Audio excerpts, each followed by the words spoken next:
Governor Ron DeSantis of Florida has signed into law the new congressional maps, giving Republicans 4 more seats and taking 4 seats away from Democrats. You combine this with Louisiana, we are looking at 6 seats. Then you've got Alabama. It could be 7.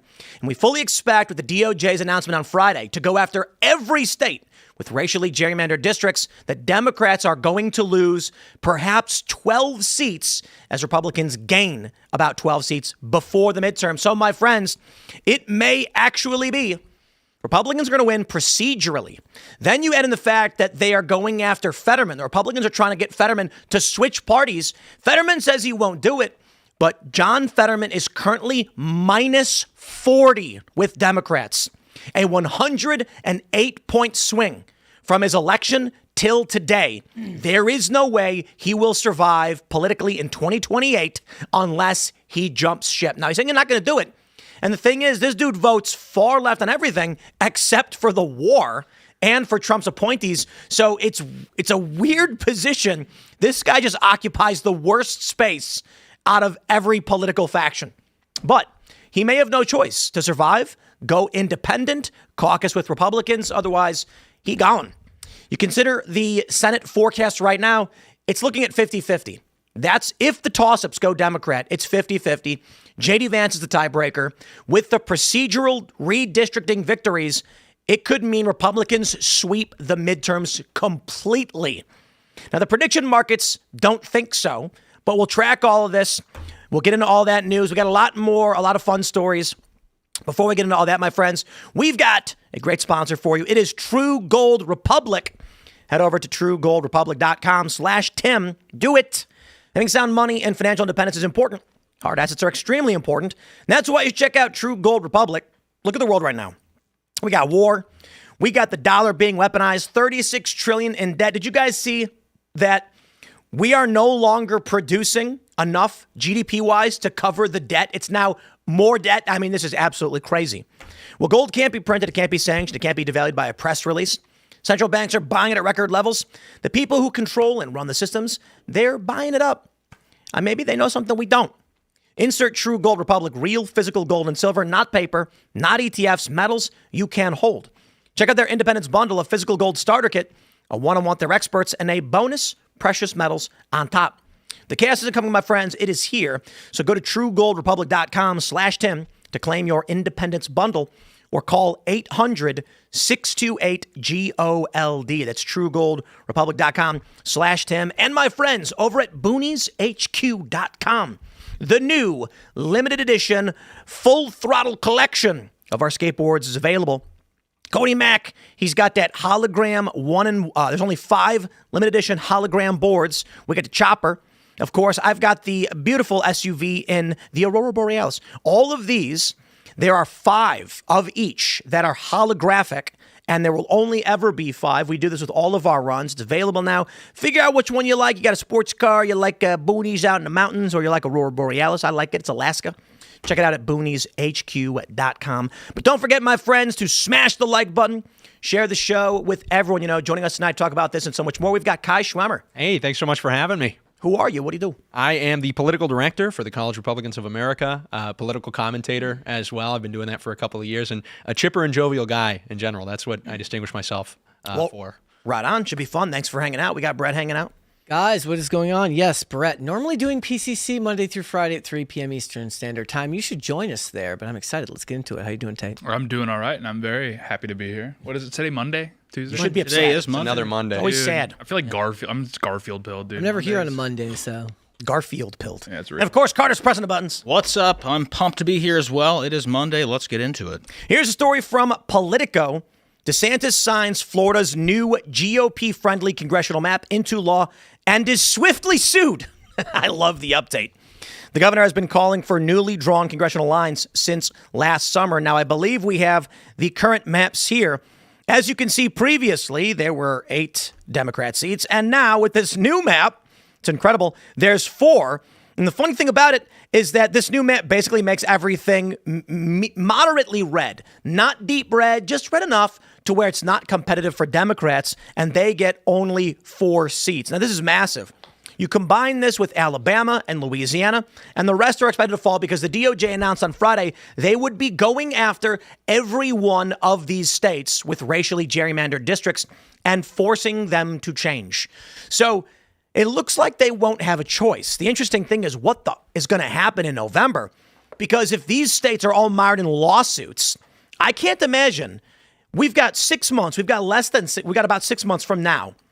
That's not going to be enough time to resolve all of these cases, which may find themselves going to the Supreme Court. Now, that being said, I do think what might happen is that these redistricting attempts will go to federal courts, and the federal courts are going to fall in partisan lines. Democrat federal judges are going to be like, you can't do it. And then all it's got to do is make its way to a conservative appellate who's going to say, no, the Supreme Court already said you cannot use race. What they're going to have to do is argue race is being used. I mean, I don't know what Democrats are going to do. They're going to have to claim these are racially gerrymandered districts using race as a determinant factor. And the Republicans are going to be like, nope, and you can't prove it because they're drawn politically. The Democrats are going to have to argue like, oh, yeah, well, these districts are mostly white. Therefore, I don't know how they're going to argue this one. It's going to get weird. But we got this from Politico. They say the new map was approved just days ago by the GOP-controlled legislature and was put into place 1 week after the governor's office delivered it to state legislators. Democrats have repeatedly called the map illegal and a power grab designed to help Republicans keep hold of Congress in the upcoming midterm elections. The civil rights group Equal Ground Education Fund, along with a group of 19 Florida voters living in congressional districts across the state, asked a state judge to block the new map and reinstate the one that had been approved by the legislature back in 2022. The lawsuit contends the governor and legislature violated voter-approved anti-gerrymandering standards. Those standards maintain that districts cannot be redrawn for partisan or to hurt or help incumbents. The only issue is all they have to do is argue, we felt these were racially gerrymandered, and show why they think that's the case, and they're going to have to redraw maps. Now, I don't know how you solve for this. What are Democrats going to do? Sue literally every single time? Republicans then sue every single time? Republicans will just argue it is or is not racially gerrymandered. Democrats will then argue it is or isn't partisan gerrymandering. I don't know how we resolve this before the midterms. What I can say is if this moves forward, Democrats just lose forever. Come 2030, with the new census, Democrats are going to lose another 12 seats. We are looking at a potential 30 to 40 seat permanent Republican majority. What's so frustrating is the reason there's a difference between Florida and Virginia in this instance is because Florida's the governor's having to do all this effectively. He's the one pushing this through. Where in Virginia, they were able to literally get Democrats mobilized to gerrymander their own state.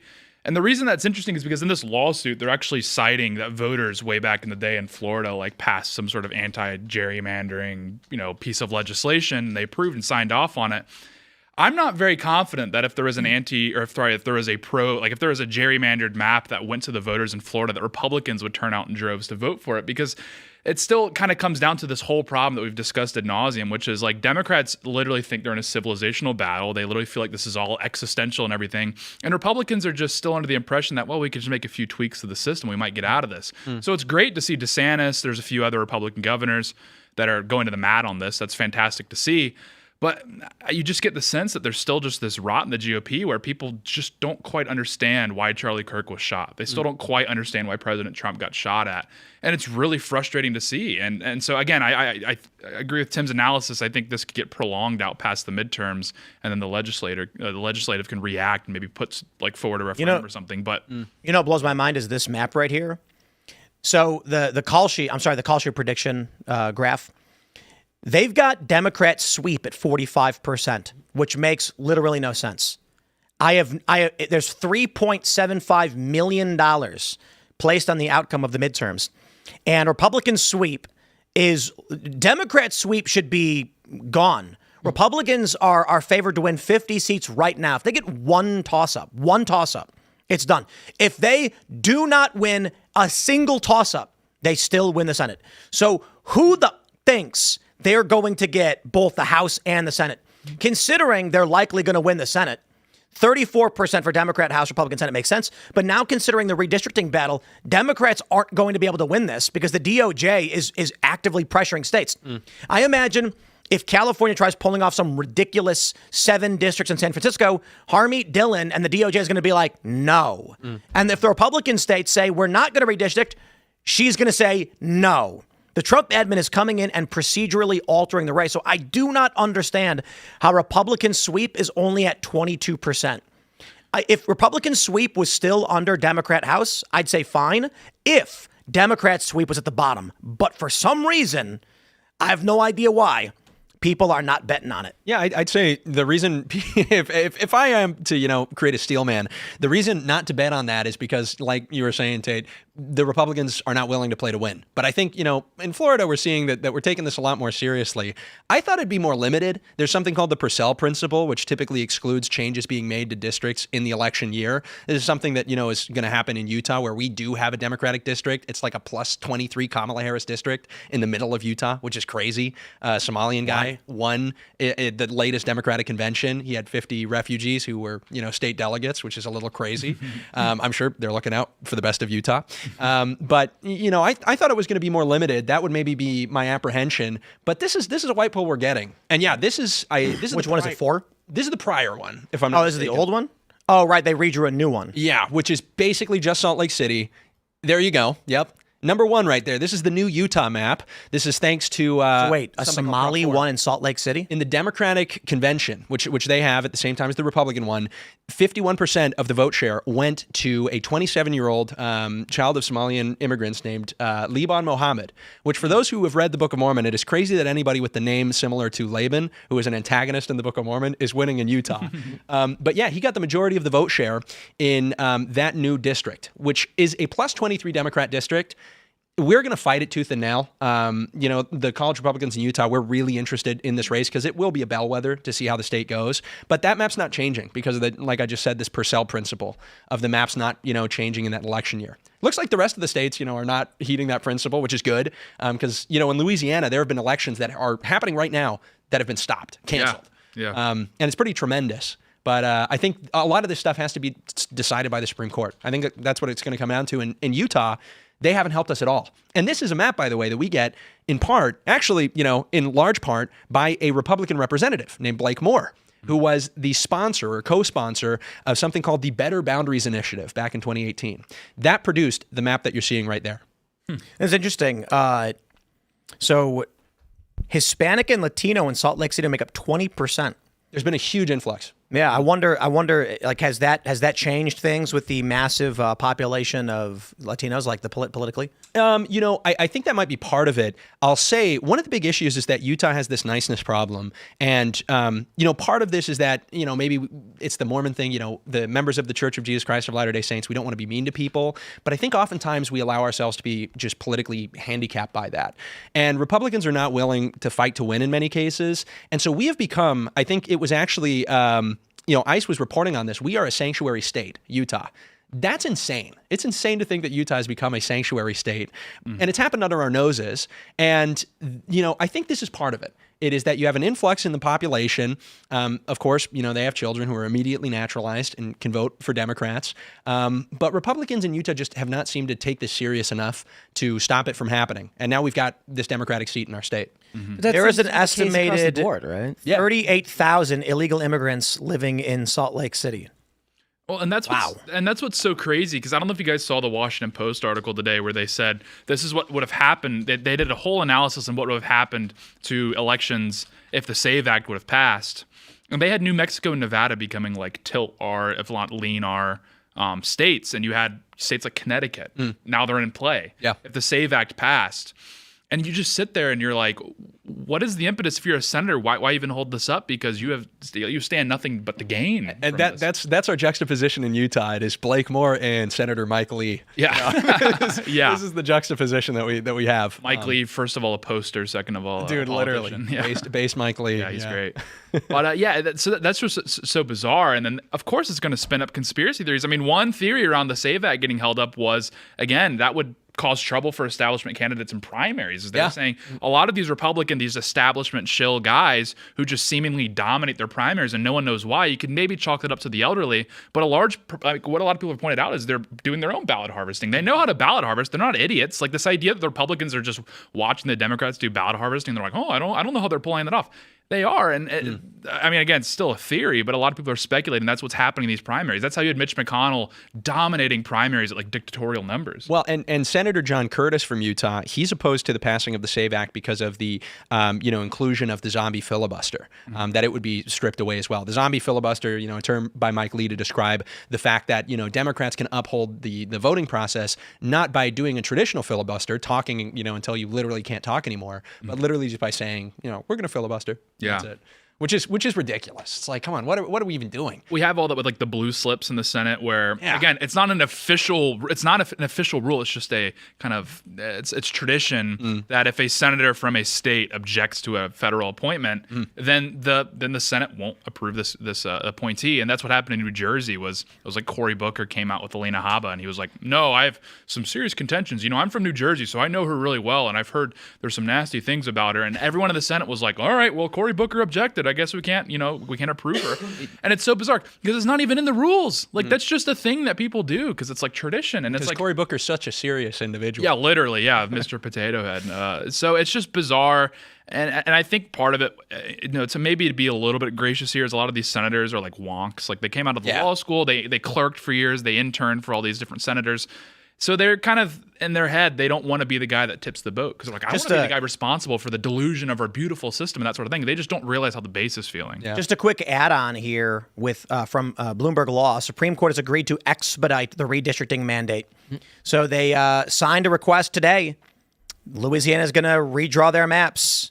I imagine they're going to do the same for all these other states. They're going to just ram it through. If this is a request, well, we'll see. It's going to be interesting to see if it even gets anywhere near them. But with Harmeet Dillon, I don't know if it was Harmeet, but it was the DOJ saying we're going to go after every state and make them redistrict. They're doing it. Yeah. I mean, Mark Elias at Democracy Docket said he doesn't know if they could do it because a lot of these states have already sent out their mail-in ballots. Nope, they don't care. Yeah. They're like, primaries postponed. Yep. We're doing new maps. They're writing in pencil, like canceled, like outside of literally. Some of these ballot drops. And a lot of people have made the point that maybe we should just like hold out voting for the Republican Party. And honestly, I totally understand why people feel that way. And if you saw the SAVE Act get held up for as long as you did. Like just not voting for them. Yeah, people are just saying, I'm not going to show up. Why should I reward these people? And I actually totally understand that impetus. I think this is a great example of why it probably still is favorable for us to vote in Republicans. Because again, the previous governor of Louisiana was a Democrat. Do you think he's going to be chomping at the bit to get this get all those districts wiped away? No, probably not. Bell Edwards was his name. Jeff Landry, he's like, I'm going to put the foot on the gas. That logic is why Republicans struggle so much in non-presidential elections, right? Just because either they don't vote at all or they're not voting on principle and then they're staying away from it, whereas the left will vote entirely, fall in line. Yeah. And there's kind of some weird sociological reasons why that is the case, but especially in this year where the Iran war is really unpopular, you're going to have a lot of people probably just staying home if the gas prices stay up. I mean, I know it's like on these political podcasts, we come up with all these philosophical reasons for why people support Trump or why people support the Republicans. The reality is the majority of people are just like, I'm poorer than I was a year ago. I'm not going to vote. Yeah. I mean, the conception that most people have of politics is like egg prices and gas.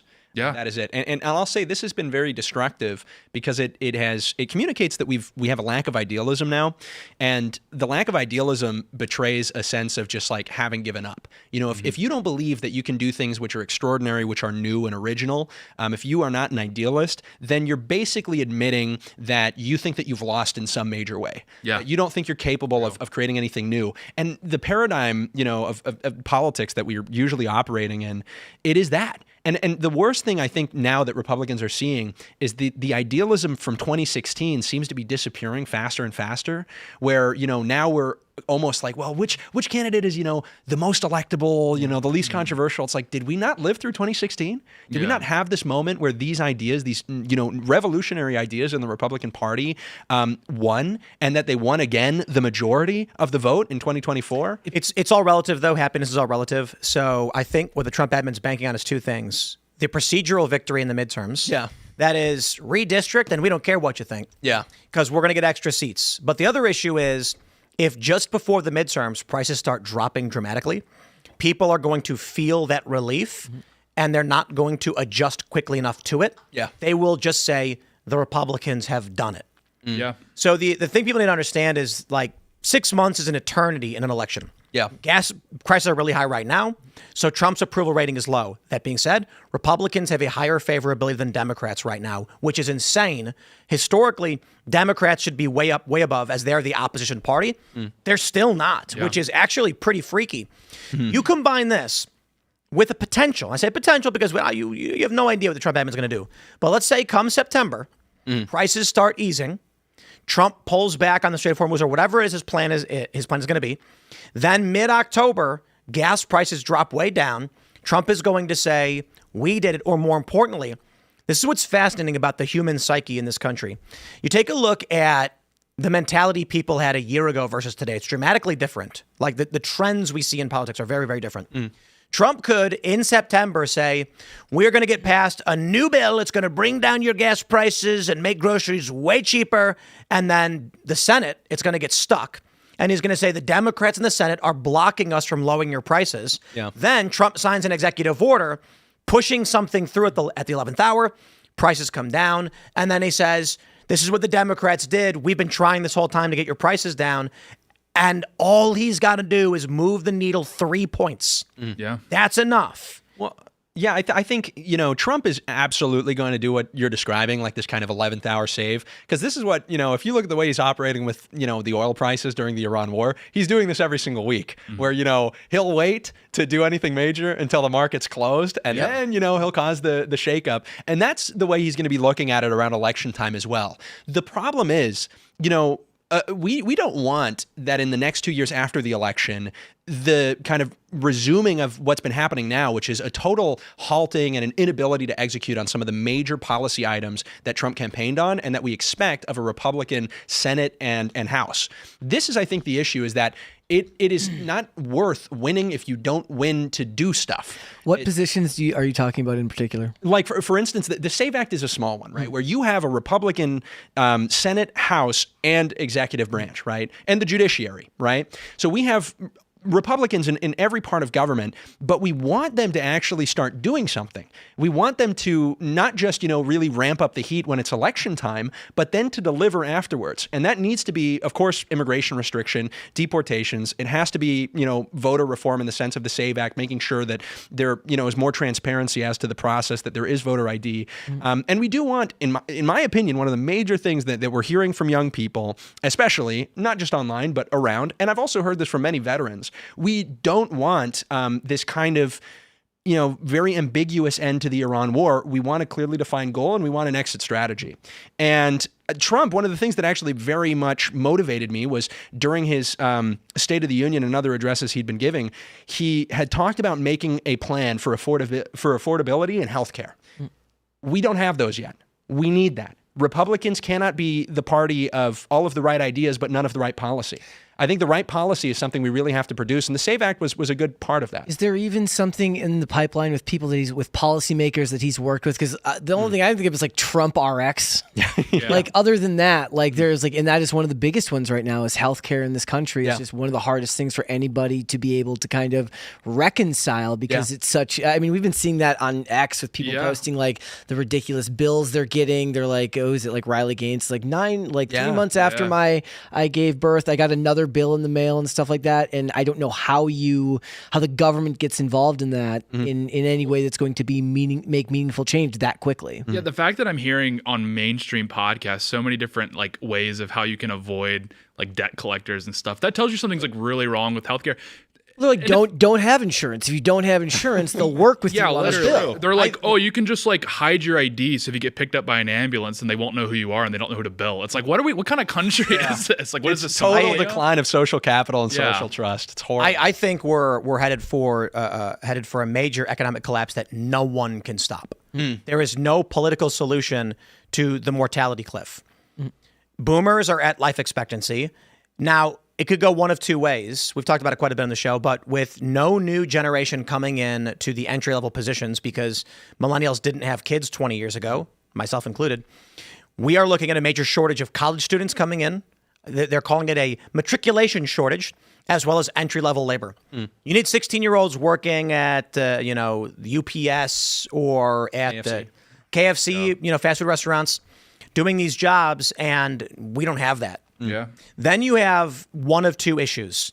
Either boomers are going to live too long, or they're all going to die. Now, we've talked quite a bit about how boomers are at life expectancy, so there is a concern that they're going to start dying in large numbers, which is going to rapidly alter the political landscape. There is, however, an alternative we haven't discussed, and that is longevity. Boomers may actually end up living to 100 because of medical advances, and they are going to continually own everything and reinforce politics the younger generation hates. This will just lead to rapid instability or some kind of corporatocracy or oligarchy, in my opinion. Yeah, well, you're already seeing them like set the table for that because like look at Japan. Japan has one of the highest life expectancies in the world, and that country is functionally like an elderly welfare state. So the young people will work like 12-hour days just to support this enormous welfare state for the elderly. And now you're seeing like some of those policy proposals of the United States, and they're getting couched in terms that sound like kind of like it could pass a sniff test for conservatives. And I might start a debate at the table, but I'm like, I see what DeSantis, this is a hit against DeSantis, what they're pushing in Florida, where they want to abolish property taxes. And I'm like, that's a huge give to boomers. Absolutely. It's a total ripoff for young people. And as a young person, I mean, look, I love the elderly. I love boomers because I do think like they are like when they're gone, the sort of coalitions are going to stitch together in the Republican Party are going to be like a nightmare. That being said, I hate the trend that's like what we're trending towards, which is just this gerontocracy, this like boomer welfare state, not even boomers, just an elderly welfare state. And there's no way out of it. And it's just young people are going to get squeezed and they're going to bring immigrants in to like backfill whatever's left over. Yeah, that's the issue. The property tax thing is specifically because you can't give them more money. Right. So Social Security is what it is. Yeah. It's going to be insolvent, they argue, in 6 years is when they're talking about Social Security will be unable to function properly. Now, don't get me wrong, money will come out, but only money going in. You need, on average, right now, 4 laborers in the tax system to cover one Social Security recipient. Yeah. The problem is we don't have young people coming into the workforce. Not only do we not have young people in general, but Gen Z, many of them ain't working. And so what do they got to do? They say, okay, well, if we drop their property taxes, which I think they're going to do, this is going to reduce costs for a lot of these boomers who own property who are retired. And they're going to say, oh, okay, my monthly bills remain the same now because my cost of living is going up and my property taxes are gone. This is going to take money away from the state that they would need for services. It is eventually going to pop. Well, you're going to have like, it's going to drive young people to insanity. I mean, you're already seeing them feel the pinch now. And I know it's like in vogue to like dunk on young people or whatever, but it's like, look what happened to Orban. Look what happened to Orban in Hungary. The young people turned on him. That's what happened. Like everyone over here in the conservative commentary in America was like glazing Orban all day. And I think he's fantastic. I like a lot of his policy proposals. I think he was great. That being said, he lost the young people because again, there was corruption. There was a lot of things like that, but also the way that the society was structured tilted towards the elderly. And this is what's going to happen in the United States, to your point, like with property taxes. Florida abolishes property taxes. Hooray. Now, elderly people's, property taxes are frozen or they're dropped entirely. They got to get that money from somewhere. They're going to front load the sales tax on your house. Now young people are frozen out of the housing market forever because they got to pony up 10% extra. They're going to front load tax on everything. It's going to be horrible. And what's going to happen is young people who already can't afford a house, are struggling to find meaningful work, are going to, there's a solution. There is.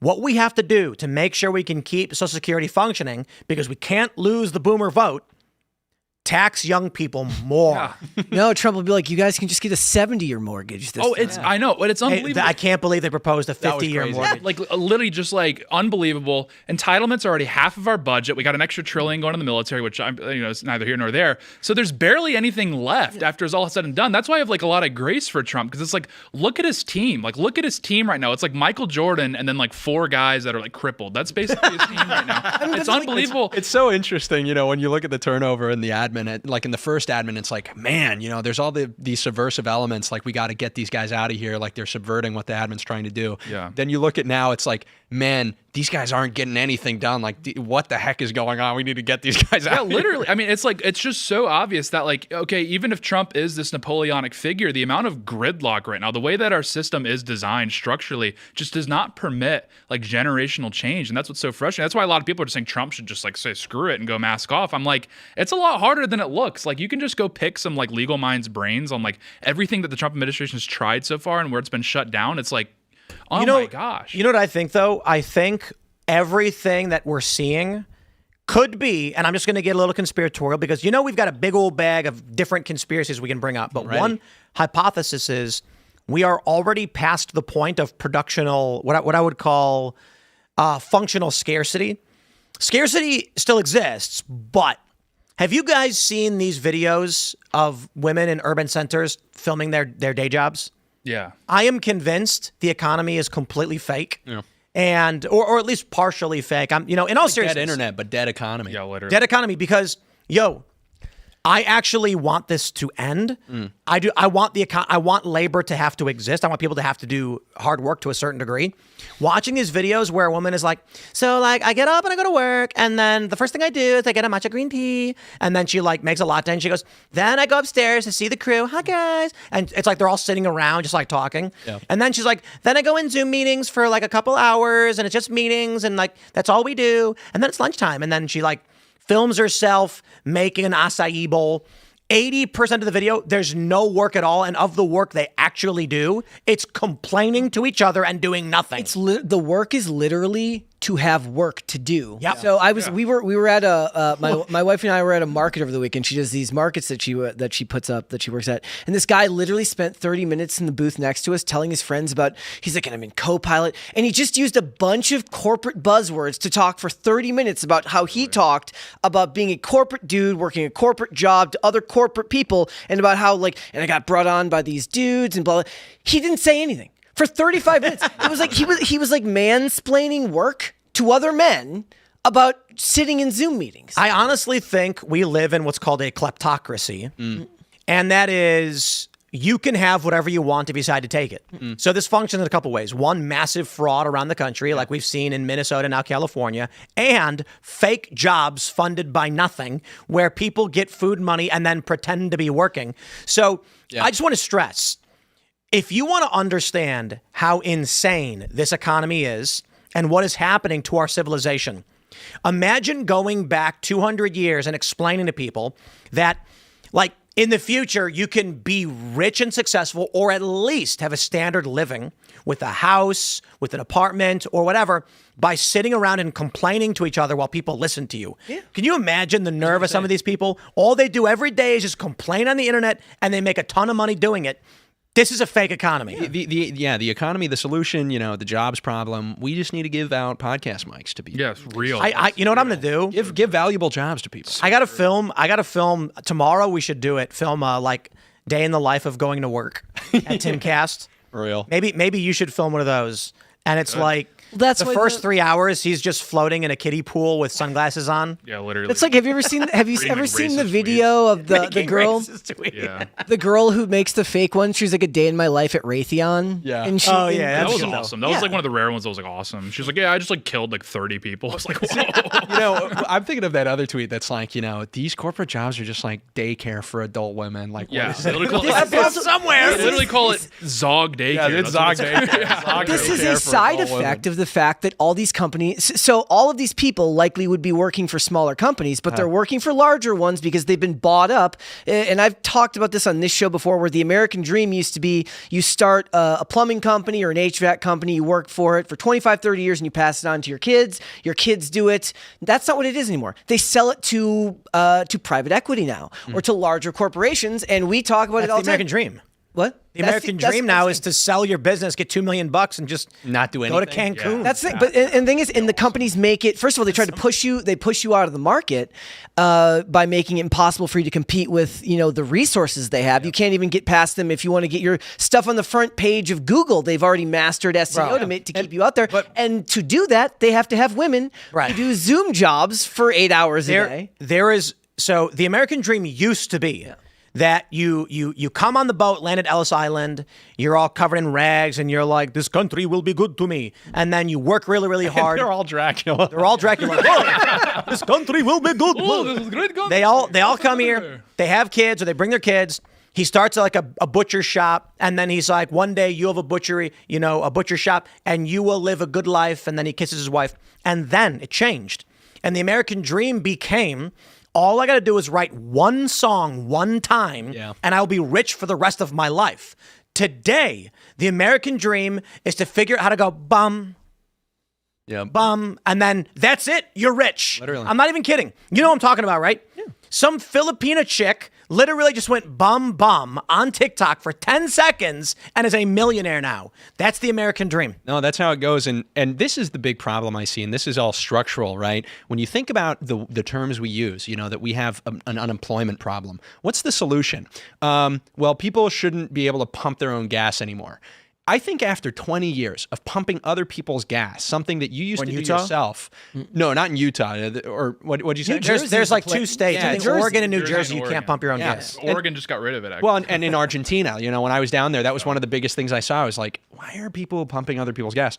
But it is this moment where you will do that for 20 years and you will realize that the work that you're doing is not fulfilling. You are not actually producing something. You're not, it's something that a mathematics professor from Harvard who ended up doing something that he was more well known for, which wasn't so good, Dr. Theodore John Kaczynski, he talked about these as surrogate activities which fulfill what is called a power process, this need to have a goal and accomplish the goal and go on, but they don't actually do anything for you or for anybody in a way that gives your life value. Yeah. And if you just fill your life with surrogate activities, there's two things that'll happen. First, one is transhumanism. It is scientists who end up doing science for science's sake, and they end up creating, these monstrosities beyond human comprehension. The other part of it is that you will have people who just one day wake up and say, I'm going to do drugs and die from this. But there's nothing in my life. It's broken. It's like broken Windows theory for high IQ people. Those jobs mattered more when people had families and they could go home and they made life at home what mattered to them. You could at least provide for people who depended on you. Yeah. But now you are just living this life, sustaining your own appetites, and none of those appetites direct you to anything better. There's a few problems. First is a loss of faith. Yeah. When people were unified based on we all have a mission and we know what we're doing, it didn't matter what you were doing. Yeah. But there was also community.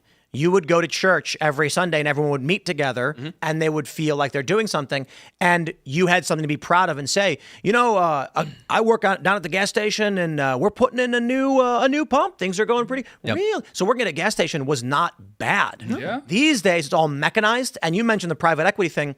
I think this is where a big problem comes in because if you go back in time, people were proud of whatever job they did, even if it was menial because it was theirs. Yes. They also identified with the company, and that was a whole part of functionally they would work the same job for 20, 30, 40 years, retire with a pension, and of course, companies came. Look, I'm radicalized against private equity. I know it's like my farthest left position that I'm like, look, I can't make you a solid, cohesive argument why it's a bad thing. I just know that the more it is expanded and the more industries that they've entered into, quality has gone down and people see less opportunities because it's no longer seen as something to take pride in. It's something where they come in just to try and make as much money out of it and just squeeze it dry. And that's why the chicken sandwich don't taste good, and that's why they're mean to me in the drive-thru. Yeah, real. Because they don't care that they're representing Kentucky Fried Chicken. Yeah, I think one of the issues is that the mechanized system and mass media have combined to create an unfulfilling labor market. Yeah. That is, if you did not have mass media at all, you'd be talking to your buddies about what you did. There is a social drive that humans have to be better at what they're doing. Yeah. And if you work at a gas station, you're a mechanic, you can talk to your boys about your expertise and feel proud that you are good at what you do. And then they're going to say, well, I work in marketing, and they can tell you what they're good at. The only problem now is society doesn't care what you're good at. They care about, as I mentioned, bum girl, whatever her name is. Some chick dances for 10 seconds on TikTok, gets 100, 200 million views, and so they make her a star. Young people see this. And when they're sitting around, they're no longer talking about what I succeeded at. They're trying to say, I got 1 million views. 10 years ago, this is actually 14 years ago, I was at VidCon in Anaheim, YouTube social media convention. I'm walking in and I see there's like 3 10-year-old kids and one kid goes, you have 80 followers? Wow. He's like, yeah. And I'm just like, these kids are cooked. They are in serious trouble.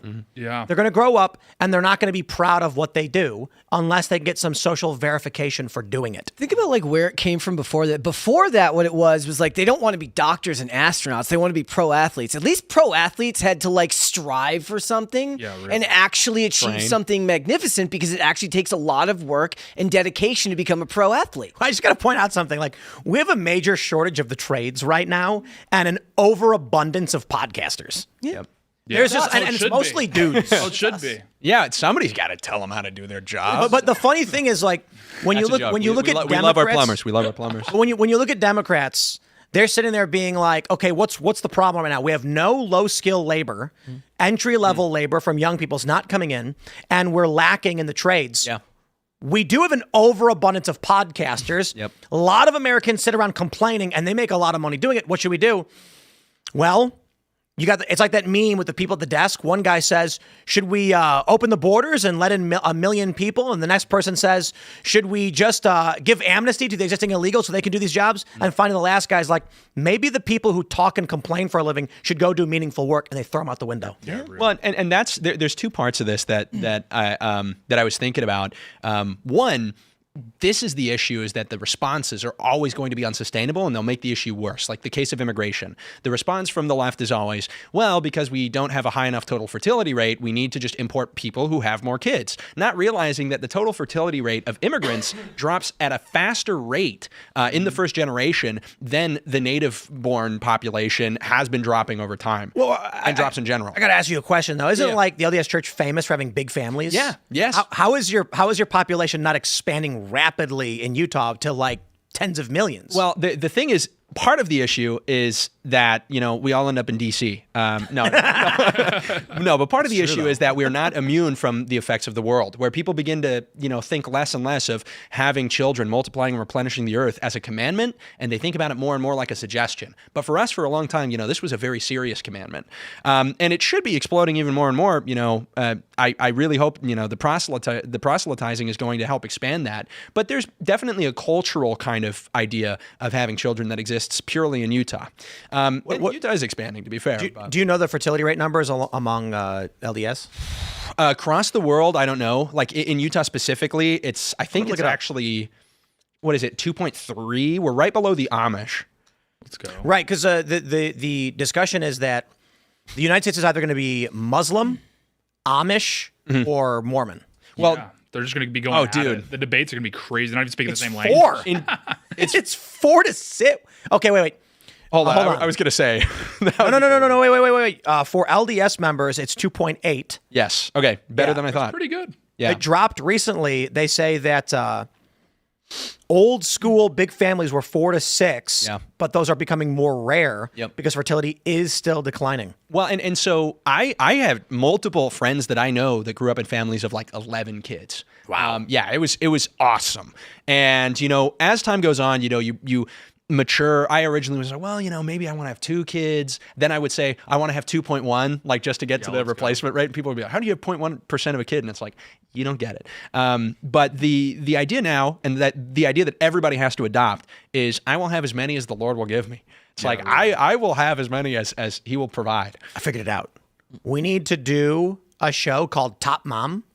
It's a reality show where moms compete to get their kids ready and do motherly things to be the best mom. Yeah, there was something called Mom Talk, and then eventually ended up becoming a thing called The Secret Lives of Mormon Wives, which is anti-LDS propaganda. That's literally what it is. It's an attempt to take this conservative population that has a lot of kids and tell everybody like, oh, well, it's a cult, or it's not a cult, it's actually like a bunch of weird sex stuff and they're all swingers. It's like, no, it's none of that. And the fact that they're trying so hard to tell you that members of the Church of Jesus Christ of Latter-day Saints are all of these like caricatures proves that there's something that, this kind of liberal sect of the population is worried about, and it's very self-conscious. I think that's the thing. I used to love South Park.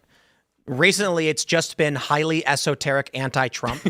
I watched this really funny video where they were like, an example of how bad South Park has gotten is that they did an episode making fun of Dan Scavino. Like, who the F knows who that is? Literally. Only the most hyper-partisan, politically brain-rotted Democrats know who Dan Scavino is. And they did an episode mocking him. The reason I bring this up is, famously, South Park mocked the LDS Church, but they also did an episode where when Stan was criticizing this family, they were like, look, we've been nothing but nice to you, and you're a dick. Yep. And that was also a really great commentary on the outside perceptions of, other faith-based groups or religious groups. And they don't do that anymore. But I bring that up because as you're mentioning Secret Lives of Mormon Wives or whatever, I know this might be offensive to a lot of other, to various Christian groups, but whenever I meet someone, is the appropriate term, like, what do you say, LDS or Mormon? Yeah, LDS is good. LDS. Yeah. They tend to be the least degenerate, if not degenerate at all. out of any group of people that I meet. I meet a lot of people claim to be Christian, and it's like, well, like you're trying. You know what I mean? Well, Tim, to your point, this is, I think, what has caused such a, high level of social trust and social capital in Utah in particular. Obviously, it's, the comorbidity of having a high rate of, LDS, like members of the Church of Jesus Christ of Latter-day Saints. But what it is that the structure of the church is actually very... It's totally empowering of community organization. Nobody in the church is paid for anything they do. You could have a bishop at the local level, anybody at the local level, and even higher up, they're not being paid for the work they do in the church, but they all have responsibilities. I have a responsibility in my, what we call a ward. It would be like a congregation, to be the ward mission leader. Other people have a responsibility to do something as mundane as, which is not really mundane, but sounds mundane, get the bread for the sacrament every Sunday. Something like picking up a loaf of bread. But everybody has a responsibility, and every single week there's an activity in your neighborhood to get everybody together and do something called a family home evening. That's amazing. Oh, that's great. It's amazing. And none of that exists because of the state. All of that exists because there is a larger institution that orients the souls of human beings to a higher object. And that's what we're missing. Do you guys drink alcohol? No. Okay, that I'm okay with, but no coffee? No coffee. No coffee. Wow. No coffee. That is devotion. I was telling him before the show that I started watching a show. I do have like a station, like a streaming channel called Up Faith and Family. And I watch shows on there because I just like how not degenerate most of them are, if anything. And I found a show from 2012 called Granite Flats. And I got done with the first episode, and at the end of it flashes a logo, BYU TV. There is a Brigham Young University channel that produces original content. And the show came out in 2012. It's called Granite Flats, and it's basically Stranger Things before Stranger Things even came out, set in the 60s. No, drinking is only shown in a negative light. So if you're drinking, you're kind of a piece of crap. It's like you drink and then you beat your wife. Yeah. Well, in this one, like that's basically what it is. Let's go. And then no coffee, no nothing. I was like a cop with not a single cup of coffee. I don't buy any of that. You said before it was hot drinks, but it's not about the hot drink. It's about the Specifically drink. coffee and tea. Yeah, because you can make it, a frappuccino. Hot chocolate's fine. Yeah. They probably have hot chocolate on the show. Like a caramel ribbon crunch. I was kinda frappuccino is shocked. like a hell-worthy trespass. In the show, the cop is like, it's like completely antithetical to how men are portrayed now, because he's kind of rude at first, but he's just shown as being like a dad who disciplines his kid while not being a bad person. He understands that the world requires discipline. And this was made in 2012. And like, I got a question. What did Christians do that their kids grew up to be degenerates? And I'm not trying to be a dick to Christians, but the only way this is possible is that many children of Christian families grew up and don't take the faith seriously, didn't have a family. I understand economic pressures. I understand all that, but they become liberal or secular and they've gone a different direction? Here's my theory. I thought about this a lot when I was serving my mission in Argentina, because I began to see this in some of the member families where the children, had kind of left the church, but the parents really wanted them to come back. Whatever a parent does, in an exception or extreme, is going to be absolutely multiplied by the children, which means if the parents are very rigorous in following every kind of tenet of the gospel, if they, do daily scripture study, if they adhere very closely to the word of wisdom, the kind of dietary law we were talking about, then the children will be equally strict about it. Oftentimes they'll do the whole experimentation thing when they're younger, because it is a tendency of children to rebel. But if the parents allow for an exception to exist, that they then demonstrate to their children saying, well, we don't drink alcohol because it's not something we should do as members of the church, but on a special occasion, the child will take that exception and they will multiply it by 10. You know what I think? I don't think it's when people say that kids tend to rebel, I think that's technically the truth, but in the modern condition, it's a dark thing, whereas in the past it was a good thing. And what I mean by that is, if you go back several hundred years, the kids rebelling wasn't like, I'm going to do drugs and run away. It was, I'm going to do something different to the way you told me to do it. Yeah. So the dad would be like, this is what we do every day. We come out and the kid would be like, you're wrong. I'm going to try something different. This was iteration. This was, this sometimes would cause problems. Coming of age movie. Yeah. Yeah, I mean, the kid might be like, when it comes to the farm, did you do this for the animals? Well, I tried it this way. No, now we're going to miss this. Now it's, children rebel, but it's always towards something that is deemed acceptable, not towards something that is unacceptable, because humans want to fit in. Yep. So when you have these rampant degeneracy among youth with crime, with gangs, with drugs, the kids see that and think it's socially acceptable, and they're only rebelling because they're trying to fit in with what they think is their peer group. And I think men actually do the opposite of this, where men, we like things that are not politically correct. We like the counterculture. This, I think, is the biggest threat to the right wing. The biggest threat to the right wing and to the Republican Party is that it is simply too okay and too normal to be right wing. Now, we can't claim that we are persecuted in the media the same way we could claim that 10 years ago. 10 years ago was crazy. The censorship was insane. Now, the majority of the podcasts you hear are right wing, which means that we no longer have the ability to say we are fighting, the counterculture. There's a lot of cultural dominance. And people, if they are not committed enough to the political ideas and the ideology, they will stop fighting because they're not in it to win. They're in it because it's fun to be controversial. I don't know. Oh, God. Oh, I was just going to say, to your point, you're seeing it now where there was this rebellion against the left, and then obviously that culminated in the Trump 2024 election, actually. But the right wing lost its sex appeal, right? Yes. It wasn't edgy or cool or sexy to be right wing anymore. So that's why you're now seeing attractions to third rails. You're seeing a lot of, and there's multiple that exist. It's really fascinating to see. And I think it's, a lot of young guys are just well, this is kitschy now. Yeah. What's next? What's sexy? What's intriguing? What's provocative? The interesting thing is, I think it's post-irony. we see online claims like Tucker Carlson posted this graphic that he has 56.8 million viewers per episode, which is just not real. I'm sure his show is very big and he does very well. He does get over 1 million, sometimes 2 on his YouTube channel, which is fantastic. He has one of the biggest podcasts in the world. But 60 million is a gross overestimation. Yeah. The response you get, I made a tweet about it where I said, people don't understand the magnitude of this reporting. This means he's 7 times bigger than Joe Rogan on YouTube and 20 times bigger in general, the biggest podcast that has ever existed. The people who don't like Tucker all said, you're joking. This is insane. And the people who all like Tucker are like, clearly you don't understand how popular it is to break the cult.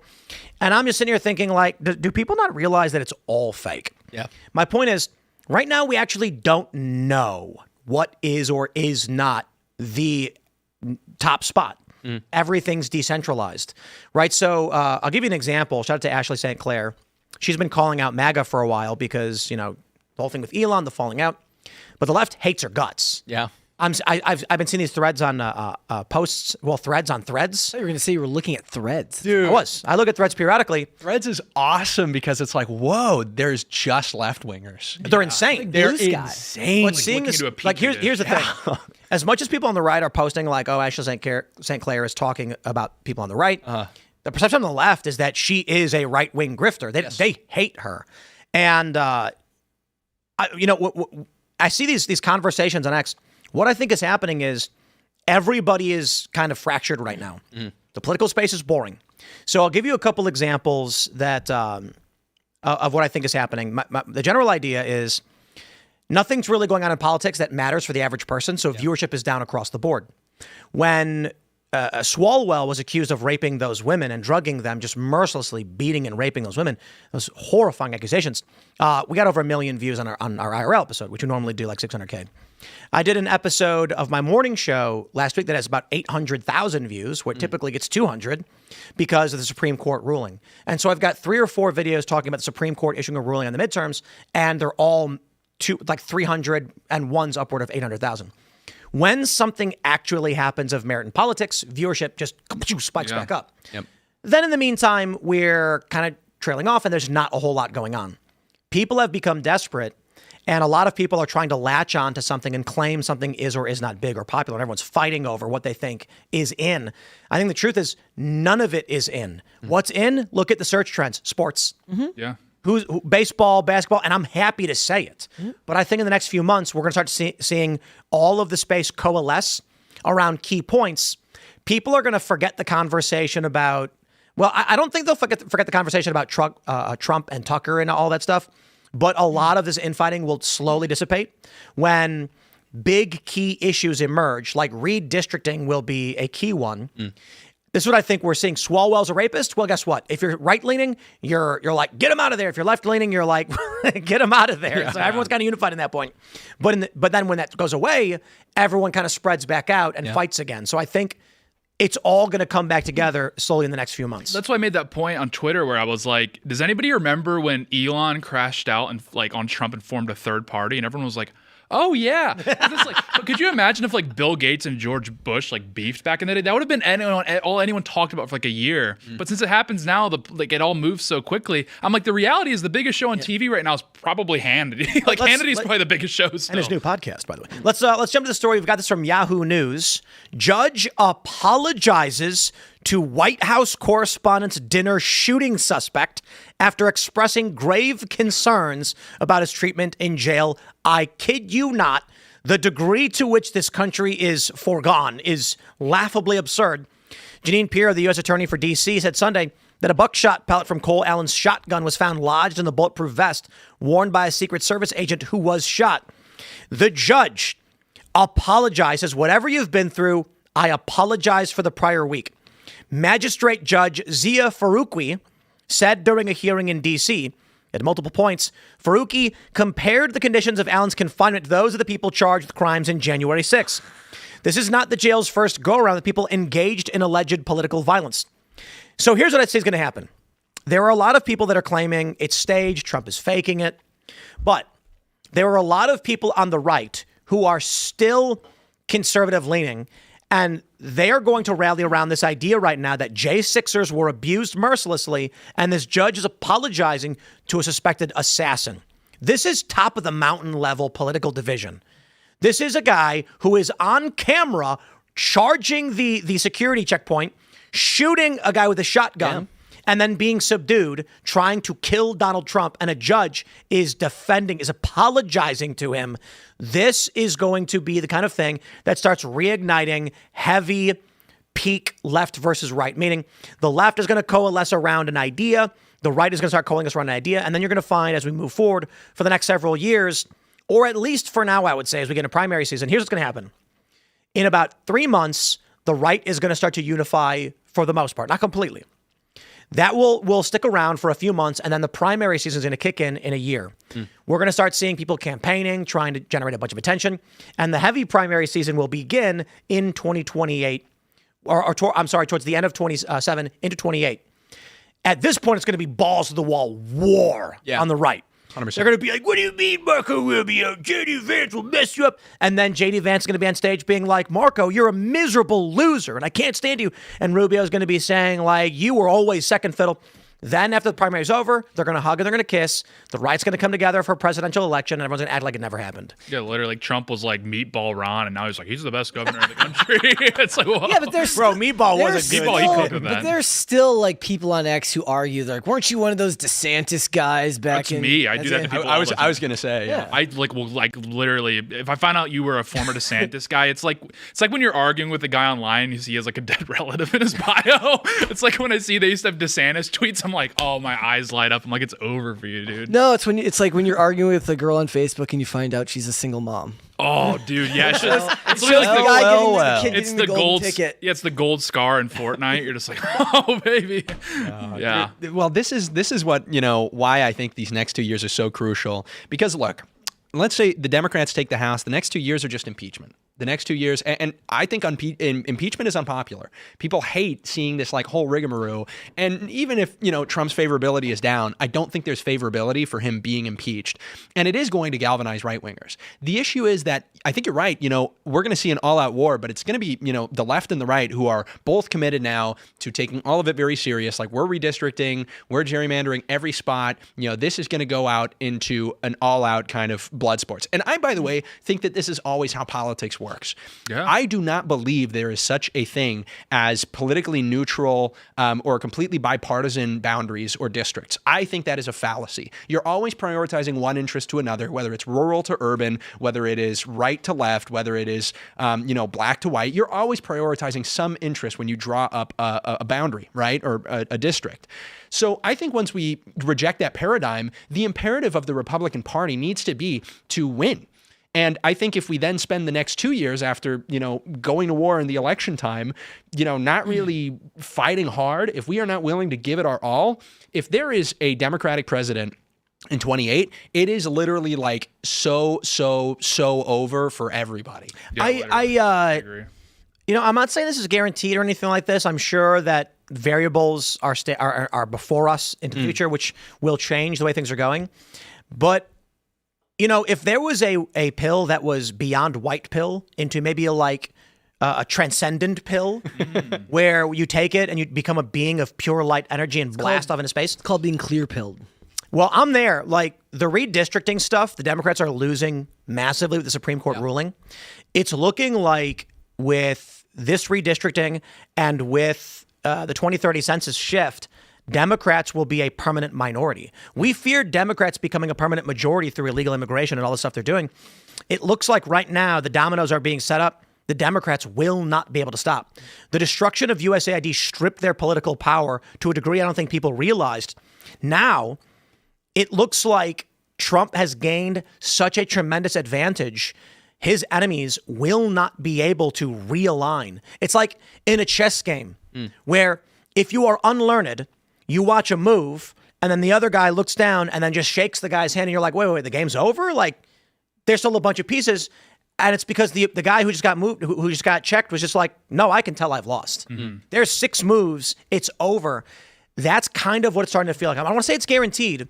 But again, it looks like Trump's advantage is so great. I don't know how Democrats overcome it. The question mark, unless violence. Well, yeah, but the question mark too is immigration because I mean, it's like, okay, it's great that we're getting all these victories racked up, but it's like you go to Dallas and you feel like you're in like Mumbai or whatever. Like it's unbelievable. So I'm like, you're seeing some of these red states slowly start shifting left, and you're seeing it with the state of Texas. And again, like there's all this chest beating online, but I'm like, dude, if we don't like pursue re-migration, we're cooked. Yes, and what do you think happens when you have a 48 vote majority? Well, if that's the case, then it's like they better get it done. But I mean, a lot of it seems. Yeah, I think as it stands right now, the precedent does not, give us much courage as to the idea of free migration, coming up in Congress.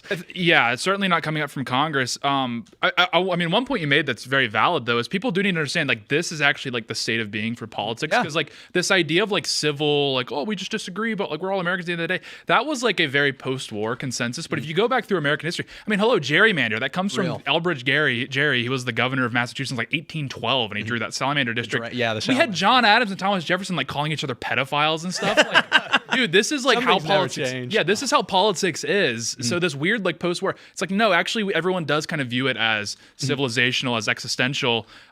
The problem, like I agree that like electorally we're heading in the right direction, but again, like immigration, it's all downstream from immigration because it's like we cannot get the lid on it.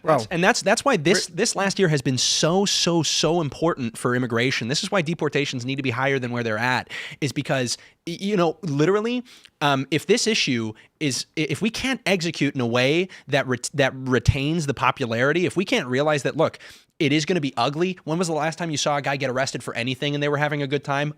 Never. Yeah, if we can actually go through with these deportations and, truly make systemic changes that stop mass migration going forward, then we lose. Like, I don't think there's a way back on the immigration issue if we botch it now. The calculation, if Republicans redistrict every VRA district, and then with the 2030 census, in 2032, it will be 190 Democrat to 245 Republican. And that is not by popularity. That is by procedure. Now, again, what you got to factor in here is that we're talking about 6 years from now. That means a 12-year-old will be voting. There's going to be a massive demographic shift. A lot of boomers are going to die. So trends will change. And like a third of Gen Z is gay. Yeah, real. But I actually don't think that means a whole lot, because what the Republican represents today is we do make the joke that 20 years from now the Republican Party will be gay communists and the Democratic Party will just be pure AI. I do think, however, Republicans already have a lot of gay dudes. And there's actually a handful of trans Republicans as well, because Republicans are, and it's true, they exist, and they're conservatives. They vote for Trump because they don't want communism. They want free market and they want meritocracy. But I will chop off my penis, but communism? That is a step too far. You go to war with the team you got. That's the new, Tucker Carlson lines that, well, the issues that people really care about are economic, and it's not about whether you retain your penis. It's really, frankly, more about the capital gains tax. Actually. The penis is kind of metaphorical. No! What? It's like, well, the penis means a little more than just the device. It's like, well, it's in your heart. It's in your soul, man.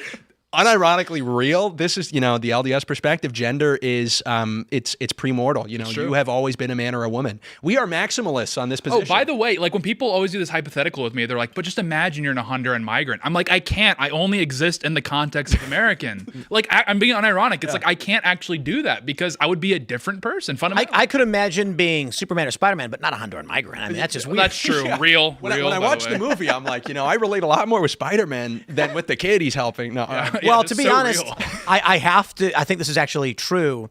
The average American relates more to Superman in Superman than they would to a Honduran migrant, because Superman is written to be a traditional American upbringing, but with superpowers. Well, You know what? This is the big issue. The issue in America started when people stopped identifying more with Captain America and more with Iron Man. That's real. Well, in addition to that, Wait, what? That's true. That's a truth. That's a truth. By the way, also, But what is that? What do you mean by that? Captain America represents an idealist America, represents the culture and identity and the sacrifice for the nation. When you look at Steve Rogers, he's jumping on the grenade. It is self-sacrifice in the pursuit of American greatness. Iron Man is the womanizing capitalist who, of course, there's more gave up complexity to his womanizing, character. got married, True, and then tried sacrificing his life, but survived, and then ultimately sacrificed himself to save the universe. But when But he got people like, Longhouse but in the when people process. like Iron Man, they don't like him. They don't like him for the fact that he overcame womanizing. They like him because he had that quippy one-liner to like the girl in Iron Man 1. he's right. Well, Well, so we here's- got company. It's like, It is a good point, but there's something that should be added to it. The original character was intended to be despicable, but you had to support the hero. So Anti-hero. It wasn't an anti-hero. Oh, okay. Because anti-hero is like Punisher. Yeah. He kills people, but he's trying to stop bad guys. He's just really bad when he does it. Iron Man was a hero who saved people, but he was an alcoholic, chain-smoking womanizer. And so he was morally degenerate, but doing good things. That was the challenge. Will people like this character? And he was okay. He was always like a B-tier hero until the movie came out, and Robert Downey Jr. nailed it. The thing is, the character they made was never that. In the first movie, he is, but he's instantly not by the end. Because he's already in Afghanistan 10 minutes into the movie. Well, the point is, the character was supposed to be what you're describing, but the movie is about him becoming a hero, and then from after Iron Man through the MCU, he's just a hero. Yeah. He's just a good guy. Yeah. people. He's got a relationship. He's not cheating on his wife. The thing about Captain America too, I think for a lot, you can tell Hollywood looking up their nose at him as naive. Yeah. In a lot of ways, they portray him that way. There's a reason why they make the jokes about him and Bucky being gay. Yeah. Because they want to kind of turn him into a caricature in a lot of ways. I got to stress this point at every opportunity. Conservatives dropped the ball with Captain America. I think it was 2010 when that movie came out. And you hear from so many conservatives saying it's for kids. You're right, it's for kids. Bring your kids and explain to them why it's a good movie. Make them want to be Captain America. 100%. He lied 5 times trying to join the army, but he was too frail and weak and they wouldn't let him. And then based on his strength of spirit, he was chosen for an experimental drug program, which I don't recommend you get your kids involved in. But he becomes the guy willing to throw himself on the grenade. And what I love, the scene is so great when, Tommy Lee? Yeah. He's like, we want grit. And he pulls the dud grenade and throws it. Yeah. And then he jumps on it, exemplifying what spirit meant. Yep. The important thing to understand is this is a movie that came out saying, sacrifice for your country and for your countrymen. Be the guy who's going to make that sacrifice play. Conservatives don't come out and celebrate Captain America and say this is what America's all about. They largely did nothing, but they did buy tickets, and that was good. However, when woke movies happen, conservatives complain. Yeah. My point is, when conservatives movies happen, it's taken for granted. That being said, oh boy, did they learn their lesson, and they're bringing back Chris Evans to be Steve Rogers. Because, when they had Thor, a gigantic 6'5" ripped dude, Captain America, the true American soldier, and Iron Man, the American industrialist turned hero, they were making billions of dollars per movie. When they got rid of that and went for dainty women who complain all the time, they lost everything. Yeah, literally. They made Thor fat. And now they're realizing they have to, everyone was pissed about that. They ruined the character. They brought in Captain Marvel. When I was in the theater, this is 7 years ago now, everyone groaned when Thanos headbutts her and she does nothing. They were systematically dismantling what this massive movie franchise had built with billions of dollars. My point ultimately is, I would add on to your point and say, This country started to take a turn when people stopped identifying with Captain America, Iron Man, and Thor and tried to force us to identify with Captain Marvel. Yeah, that's real. And also, like, Captain America, it's proof that the Halo effect is real. Because, like, everyone was, like, dunking on him, like, you're gay or whatever. And then he, like, ascended and he, like, turned into, like, this Chad or whatever. Real. And then everyone was like, this guy is sick, by the way. Can you just be in charge of the military? Like, that's proof the Halo effect is real. In addition to that, do you remember when he killed Soleimani? And then there was, like, this Iranian press release where they're like, we can't kill their heroes because their heroes are SpongeBob or whatever. I was like, yeah, SpongeBob's awesome. He's Faustian. He's like a true, like philosophical king. We don't worship Patrick. He's an oaf. He's a loser. He lives under a rock. But, like, SpongeBob, he's always up to these schemes. He's always, like, just shooting for the stars. Everyone loves him. He's a good friend. Everything about him is, like, the archetypical, like, patriot. Chipper and jovial. Yeah, so it was like the attacks, the Iranians, like, thought that was like they felt they cooked with that. And it was like, no, actually, we do think SpongeBob's awesome and he's our hero, by the way, because, like, it's true. Yeah, the moral of Captain America, the first Avenger, take your kids to see the movie so that they, are willing to die in Iran and put them on human growth hormone. No. Yeah, real. I will say, if they release it now, if they do Chris Evans with Captain America now, he's back. We got big problems. He's back. Yeah, but if they release it now, what is it, December, we got big right? problems. It's like, you can do that. You can just buy Chinese December? pesticides. That's So, and what, September is the re-release of Endgame. I don't know about that. I know Spider-Man is in July and Avengers. They're re-releasing Endgame with new footage. In October. We got what? Batman 2 in October. It's I been ain't watching 5 that years. garbage. Not this year. Next year. No, it's this year. You liked the Batman? Absolutely. Where he was he couldn't Where he was read the goat? properly and he was falling and getting hurt. That's not Batman. He was the goat. Batman. Bat, goat. No, he Sensitive failed. young man. Just go watch Mask of the Batman is not supposed to Phantasm. fail. They are intentionally trying to ruin the character, and then he got attacked for his white privilege. You like that movie? Attacked for his white privilege? What? Catwoman was black, and she accused him of having white privilege. Here's the problem. You believe that Catwoman was a hero in the movie. No, I don't. Okay, good. Because a lot of people say, that, all the people that they make out to be bad are white guys, and it's like, well, only if you think that Batman. only if you think the seductress, Catwoman, Jezebel. Yeah, Jezebel. Batman is not supposed to fail. The point of Batman is that his superpower is called peak human. In comic book lore, Batman is a regular human But it was adapting who is year maximally one. intelligent and physically capable with the maximum human technology, which makes him the most formidable superhero. The point is this. Comics, though. Batman is supposed to be the most powerful hero in existence. The argument is that Batman can defeat any villain with prep time. And the important thing about Batman, what I love about Batman as a character, is he's just a man. But they took the story from Batman. I agree with you. I hated that movie personally. Oh my goodness. But they I adapted loved stuff from Batman Year One, which does have those. I get it. And it's bad. It's bad. I think it's The argument is like when Batman first started, he was bad. No. It's integral to storytelling to show him actually evolve into the world's greatest. No, detective. they keep doing this. Have you noticed this? They keep trying to do we don't actually see the character be the character till the very end of the because film. DC sucks and they have to keep rebooting it. Agreed, it's bad. They've made like 18 Batman. movies. Like, which Batman movie? are you guys talking The about? faults Batman was supposed to be having was as a very young man. Not, I'm going to put on the suit, be Batman, and F everything up. No. No, but this Batman was like him in, what always is it, his first year of being Batman. It was a Nope, rookie, yeah. incorrect. Batman's first year of being Batman was when he was a little kid and he fell into the cave. And that's explicit in the lore when he says that's when he became Batman. I and don't more know importantly, the lore. Outside more of the lore, I importantly, like the movie. I can't remember exactly who it was. The car has blue flames. But there was Awesome. all the superheroes were standing around, and Martian Manhunter was like, "You're Clark Kent, you're Wally West," and he looks at Batman and he's like, "What's your name?" And he goes, "Batman." And he's like, "Why can't I find out your name?" Because that's my name. The point is, Batman became Batman when he was a little kid and he fell in the cave. That's when his identity changed. That's when Batman His began. day one as Batman was a little kid, movie and title. he started training. And he was bad at being Batman as a kid and a teenager. By the time he was a young man fighting crime, he was formidable, super intelligent. I don't like that. I don't like that movie. Let's jump to this next story and talk about kids who can't read good and stuff. This is from the New York Post. Talking about Batman. Derek Not reading Zoolander it. That's school. right. Derek Kids who Zoolander can't School. read. And want to learn to do check other this out. things This is good crazy. too. High school student exposes classmates' abysmal reading skills as they struggle with words like silhouette and extraordinary. Real. I try to say it as pompously as possible. This is wild. So basically, Utah. this dude went around in a prep school, and I believe most people he was asking were black. And he asked them to read. These are high school kids who can't read. They got a reading level of like first or second grade. Now the school is threatening to expel him. They're trying to kick him out of the school because he exposed the grift. Let me play this video for you. Check this out. Read the index card for me. She wore a suit. Okay. He's giving him a note card that says she wore a silhouette of clothes that were extraordinary but somewhat gauche. Clothes that were.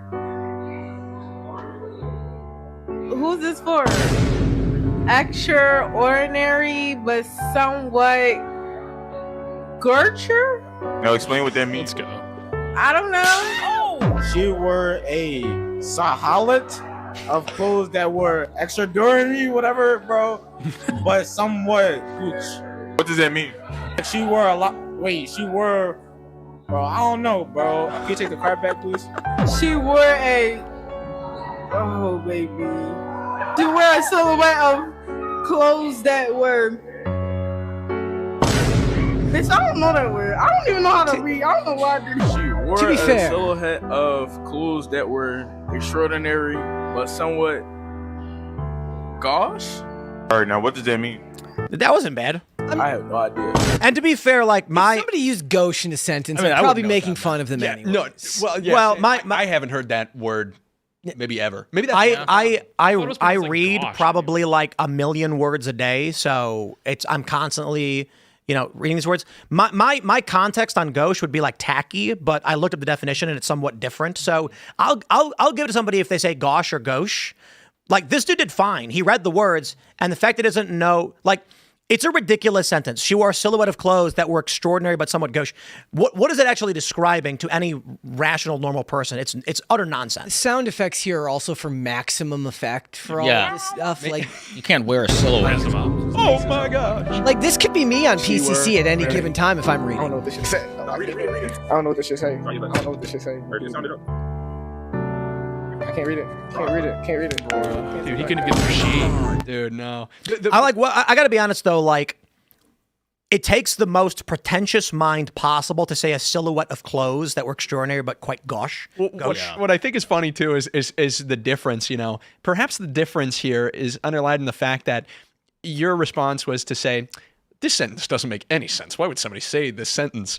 And we're like, they're kind of stuck on. Isn't that what spelling were. bees are? They're- Isn't that what spelling bees are like? Real. Like, aren't spelling bees specifically, or like anytime they do those things, they say, "Can you give it to me in a sentence?" Yeah. And they do something like That matters. So this dude doesn't read matter. the sentence and he doesn't understand what's trying to be said. Yep. I don't know why they're trying to criticize this guy. I think it's fair. Well, I don't What is the idea? Okay, I just want to say this real quick. Yeah. Leftists do this all the time.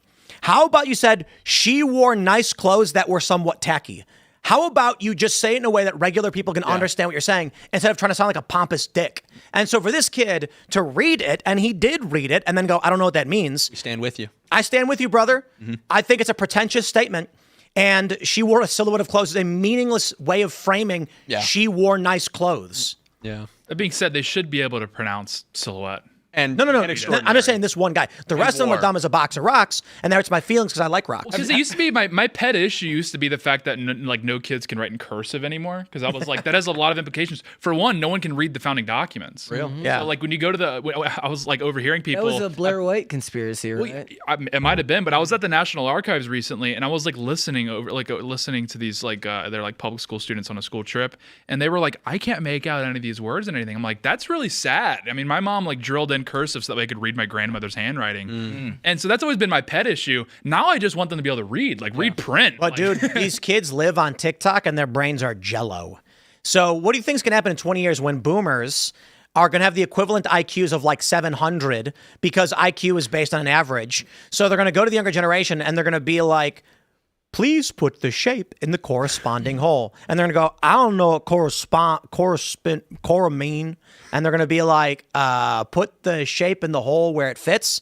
I don't know how to do that. Have you seen the Baltimore accent video? Oh my No. god, It reminded me of that. dude. It's the, Oh, yeah. let's pull it. earn. Yeah. Oh, yeah. Are they cavemen up there? Like, what's going on? Is that what we sound like? That's what I love. Is you know that there is an internal monologue. Like know that they are actually thinking about it, which is good. That's a white pill. But the earn and earn. Do we talk like that? That's so good. Really, Iron. so real. And of course, the sentence. Aaron earned an iron urn. Exactly. That's There's the video. also there's a fundamental difference between reading and reading out loud for some people too. True. That's true. Like I can read and comprehend very well. My reading out loud sucks. Hold on, Aaron earned an iron urn. Damn, what the fuck? We really talk like that? That's my favorite. so real. They do. Internal monologue. Earn. Let me see it. Oh, more Iron. Like seagulls. What? Iron. You guys ever see the 30 Rock, the Rural Juror? So Jenna's cast in a movie called The Rural Juror. And she's going around telling everybody, she's like, I'm in a new movie, it's called The Rural Juror. And they're like, The Rural Juror? Like, no one can understand what she's saying when she says it. So as much as we're ragging on the Baltimore accent for that, there was a funny post on Reddit where someone said, how come after it was like an East Asian guy who moved to America, second language English, and he said, how come everyone keeps saying Chamingu after every meeting? What I can't figure it out. I've looked it up, but I can't find the word anywhere. They were saying nice to meet you, but we add a cha, so we say nice to meet you. Yep. And so he's hearing Chimichu or Chamingu, and he was like, I don't know what that word is, and he couldn't look it up because we don't say dress, we say dress. Yep. Yeah. Ja. We don't say train, we say charain. Yeah. In Utah, we don't pronounce T's and mountain, Yeah. We'd say mountain. People would say mountain. One thing I saw was, I'm going to get in trouble. There was like Europeans dunking on this post. There were these Euros were like, Americans are so stupid. With the English? And I was like, that you're talking about Black America. What they're doing is they and just bear with me, they use like videos of Black Americans because they do like they have different, things going on. And they'll use that to like hammer all Americans. And I'm like, there's a little Philadelphia's a little different than the rest of the country. Well, so in Chicago, when we were younger, we explained to people that if you wanted to speak Chicago street, every word has to be 3 letters. So a really good example of this is Shuchoaza. So SHUCHOASSUHH. See, it's the destruction of the English language, and they had this big fight. Cho. It was like 10 years ago. They had this big fight where they were trying to make Jamaican pidgin like an official. It's like, it's an accent. It's an accent, right? It's an accent, and I'm like, it's actually just a destruction of the English language. An accent is just different inflections, like you pronounce words separately, but literally removing words from the language. That's a different language. That's fundamentally a different language. Here you go. Who wants to read this? I'll read it. Just make sure there's no words like extraordinary or silhouette. It says, ICE explain why Dem drag out Nigerian man from hospital for New York to arrest Am. That's not English. That's not an accent. This is the BBC. It's a butcher. You know what we should do? You know what I'm going to do from now on? Whenever I want like news on American politics, I'm just going to read this. Oh, it's so good. United States Department of Homeland Security talks say them arrest 1 Nigerian man, Chidozie Wilson Okeke, over him alleged previous criminal record of assault and illegal drugs possession. Inside one footage where they circulate on top social media, he show how U.S. Immigration and Customs Enforcement agents drag Okeke for floor with handcuffs after them drag him out of the hospital and put him inside the vehicle. The incident happened for Whitegift Heights Medical Center for New York on Saturday night. Many of the anti-ICE agitators. You know what's funny about this though? It's like it's phonetic Ebonic English is how they would describe it. I love it. But the funny thing is, like, when they have to use proper phrases like assault and illegal drugs possession. Yeah, literally. They haven't found a way of changing that one. Yeah. And no, also, this is legit BBC. This is BBC Pidgin. patronizing because if you go to countries where they do speak like a pidgin English, they just read English normally. Yeah. It's just that's the way that it comes out. It is. Once again, to quote the mathematician from Harvard, normal. He talks about feelings of inferiority that leftists feel towards the groups that they claim to represent. Yeah. And it is like this undermining, this demeaning way of talking to them like that they are literally children. Admittedly, sometimes, like in the case of the reading, it's like, yeah, we have to address that. But this belittling of, they're like, no, we'll accept you. Well, that was my right like that. And that was my point, like initially, where I was like Europeans dunking and saying this is all Americans, because it's like if they were to speak like precisely about what they're saying here, it would be the most unbelievably like racist rhetoric you've ever heard in your life. But the fact that like the way they couch that is like American? It's all Americans, and I'm like, have you been to like Massachusetts? Who wants to read it's this not one? a problem. That there. is the way. All right, Tate, you're up. we can be the next team for Mali junta after coordinated attacks wake up a defense minister and recapture territory. I have no idea what the story's about. You sound like the guy at the beginning of Black Ops 2. Yeah. That is how AFP via get the images. I know. I think those arguments happen on X, though, right? Is everybody just broad brushes everybody from the country they're not living in? But they're broad brushing like they know what they're doing. You go to them and you're like, yeah, you can't even get like air conditioning in your country. But sometimes they know if what it's they're like doing, an that's the alpha male difference. post from India, sometimes it's okay to, I think Those are so Tate's right, and this is racism because it's like you're saying all of these people can read English. Yeah, they're not retarded. But it's just an accent that they write the accent out because they're acting like these people are retarded. Yeah, literally. And I would put my bottom dollar that like if I don't know if you live in Nigeria or Jamaica, they're just reading the normal BBC. They're Right. not like utilizing I guarantee they click on it sometimes, they're like, what the hell is do we that? talk like that? yeah, literally. Yeah. That's literally what it is. Can you imagine if you tried to write out like earn, and earn in like Ebonic Yes, for the English? Baltimoreans Yeah, to like read. exactly. Like, oh, thank you. I was wondering what that said. Oh, extraordinary. Oh, yeah, silhouette. Why didn't you just say that? And then you have, of course, once again, the left wing, attempt to say, well, hold on, saying Ebonics is racist. It's African American vernacular English. Oh, I know. Yes, it's Have you seen what they've done? AAVE. They've done it in London, Bro. where they're like, that's not like a black British accent. It's multicultural London English. Yeah, like, and I'm what? like, what are you talking about? I have no idea what this news story is about, to be honest. He's the captain of Liverpool. Mo Salah, we are next for the Egyptian king as they came out from Liverpool. Does it mean come out?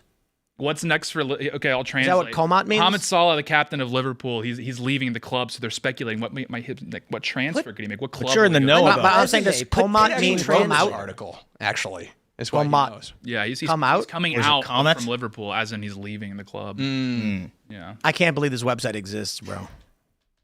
This is To be fair, I can believe that it exists. yeah. If you To be watch fair. 5 Only a minutes matter of of time. BBC coverage, you're like, yeah, that makes sense. Well, there was a funny.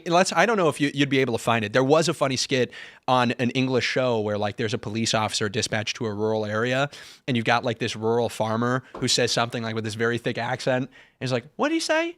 And then asks the different cop, or the guy, the different cop translates it, and then the girl's like, "What did he say?" And then one more cop like translates it to her. Oh yeah, Did you see that? Well, someone made a point where they're like the English are kind of like the Jedi in Star Wars, where when they talk to like these disparate like accents in their islands, they can translate it to Americans. So you're like hearing a Scottish guy, just like, and he's like, he's hungry. Oh, thank you. Like, the English are like the in between for us. We can understand like what these like Irish farmers are saying. Exactly. And it's so real. Like my girlfriend's Scottish, but then when I go to Glasgow, I don't know what anyone's saying to me. So like they'll say something, and she's like, oh, they're saying how are you? And I'm like, oh, thank you. Okay. That's so real. I was vacationing with my family in Germany, and like I know German. I lived there when I was really young, so it's my first language that I've retained well, despite not speaking it and living in the States. I can still understand what people say, and I can speak it to the level of like a kindergartner, because that's the age that I learned it at. But when we went to Swiss Germany, like when we went to the southern part of like Switzerland, this is where I was listening to people. I'm like, are you even speaking the same language? It's the difference It between. was like an inside joke in the movie Uncharted. There's a character that's Scottish, and every time he talks, everyone just goes, I have no idea what you're saying. Literally. It's like the difference between Willkommen in die Schweiz, wie geht es dir? And then the Swiss German is like, Willkommen in die Schweiz, wie geht es dir? I like the idea that like the Southern German dialects have like a Southern American accent. Exactly. So, like a donkey. That's not far off. That is how Howdy. I tried to watch like a Scottish show called Hamish Macbeth, and I made it like 5 minutes. I'm like, I can't understand a word these people are saying. But even my girlfriend would be like, I don't know what he said. And she's like lived there for a whole life. She's like, I don't know what he's talking You about. laugh, right? When you watch like a Scottish sitcom and they're talking and you have no idea what they're saying, but you start laughing at the right moment. Well, that's the thing. I was watching a drama, Fit not a in. comedy, so it's like I'm not supposed to be laughing. You're not tearing up I at the right think- moment. I'm just like fitting in. Like, yeah. No, but that's like laugh tracks. I love that. Like on that King, Laughing. there's like that old classic King of the Hill episode where you guys ever watch that? I love King of the Hill. King of the Hill's great. Where Bobby's doing the morning announcements and he's telling jokes, but nobody laughs. And then Peggy's like, because they're dumb, you got to tell them when to laugh. So she hits the cowbell or whatever. And then they just laugh when they hear the cowbell because they're dumb. Yeah. That's real. We need That's a laugh like- track on the show. Desperately. That was like Finally got one on the PCC Laugh. sound. On replace the the PCC laugh board, track too. with just multiple layers of Tucker Carlson's laugh. No! So good. So Actually, this chorus of Tucker Carlson laughing. we used to have a laugh track in the early days, and it was Greta Thunberg saying, "How dare you?" and Eric Swalwell farting. I like that. Because then it can add to what induces we've got. laughter. You know, it generates. I mean, the swallow farting was fun because, like, anytime, you know, if Adam would say something that was like, I don't think offensive is the right word, but disagreeable with me, I'd be like, "How dare you?" And then if he said something that I felt was, and for both of us, if like I said something that he felt wasn't part of the conversation we're having, like you're debating and you change the subject, you cheat an election. Well, if we had the track where Jerry Nadler like blows out his pants, we'd be here all night. That thing was like long. What? You remember that video where Jerry Nadler just like blew his pants out? I have no clue what you're talking dude, about. he like ripped one and it was like 5 seconds. Really? Yeah. I don't want to search for that video. I'm not going to. Some disturbing things. Not, I will live not knowing what you're talking about. I was gonna say, yeah. It's a good thing. First knowledge. Rest in peace, Jerry Nadler. That is the funny thing though. You guys ever watch those sitcoms without laugh tracks? Oh, it's awesome. They're nightmarish. Yeah. Yep. It's like Sheldon walks in and goes, "Penny, are you doing your nails?" And then he just pauses for 20 seconds, and you're like, "What's they don't have the applause. Like the best Kramer way busts to- in and he's just staring at everyone. You're like, oh my gosh. It's the best way to understand like how miserable making sitcoms actually is. 'Cause Yeah. Like when the whole point is like you've got millions of dollars on the line, you better be funny. It's like there's no less funny time in history. Yeah, real. They're not even jokes. It's like, like you mentioned, Kramer slides in and just stands there. Could you imagine filming that? And it's like, okay, Kramer, you're going to slide in and you're going to stand there for 10 seconds and nobody move. You know who it is? That's the joke. That's like it's like Jared Lynch's Rabbits. Have you guys seen that? No. Oh, wow. What is that? Tough crowd. All right. That's all We right. should do. Laugh track. There was the one clip, Michael Jackson, where he just popped out and just Or David stood- Lynch. What am I saying, He Jared? stood there for like 10 minutes, and then everyone's just losing their minds. That is like a mean real the Super life. Bowl? Yeah, that's like real. That's aura. Like people were like, I was reading that at the Jackson movie, people were passing out in the crowd. Like What, it's really? Been, it's been like 15 years since he died or whatever, and he still just has that like resonant aura. Like unbelievable. That's kind of crazy. It doesn't exist really anymore, does it? Like, is there anybody like that right now? Benson. Maybe. I was thinking that. I didn't want to say that. Maybe Ian. Benson. Yeah, Ian has that effect. There's this one iconic clip of Michael Jackson where he's like in the back of his car or whatever, and like a lady's trying to hand him something, and then eventually she like gets the guy to roll the window down, and she passes to Michael, and he like grabs her hand, and then she has like a lady moment like right there in the car, and I'm like, can anyone A do lady that now? moment? Yeah, I don't know if you can say it on YouTube. So I was like, Oh I was man. like, can anyone? She pull starts that off? complaining. Yeah, can anyone pull that off? It's like Playboy Cardi now. You know, that's yeah, Cardi I guess fits that bill. Yep. I would. That would happen The to me. best thing about podcasts is because they're all male. You can just make a living complaining about women, and men love it.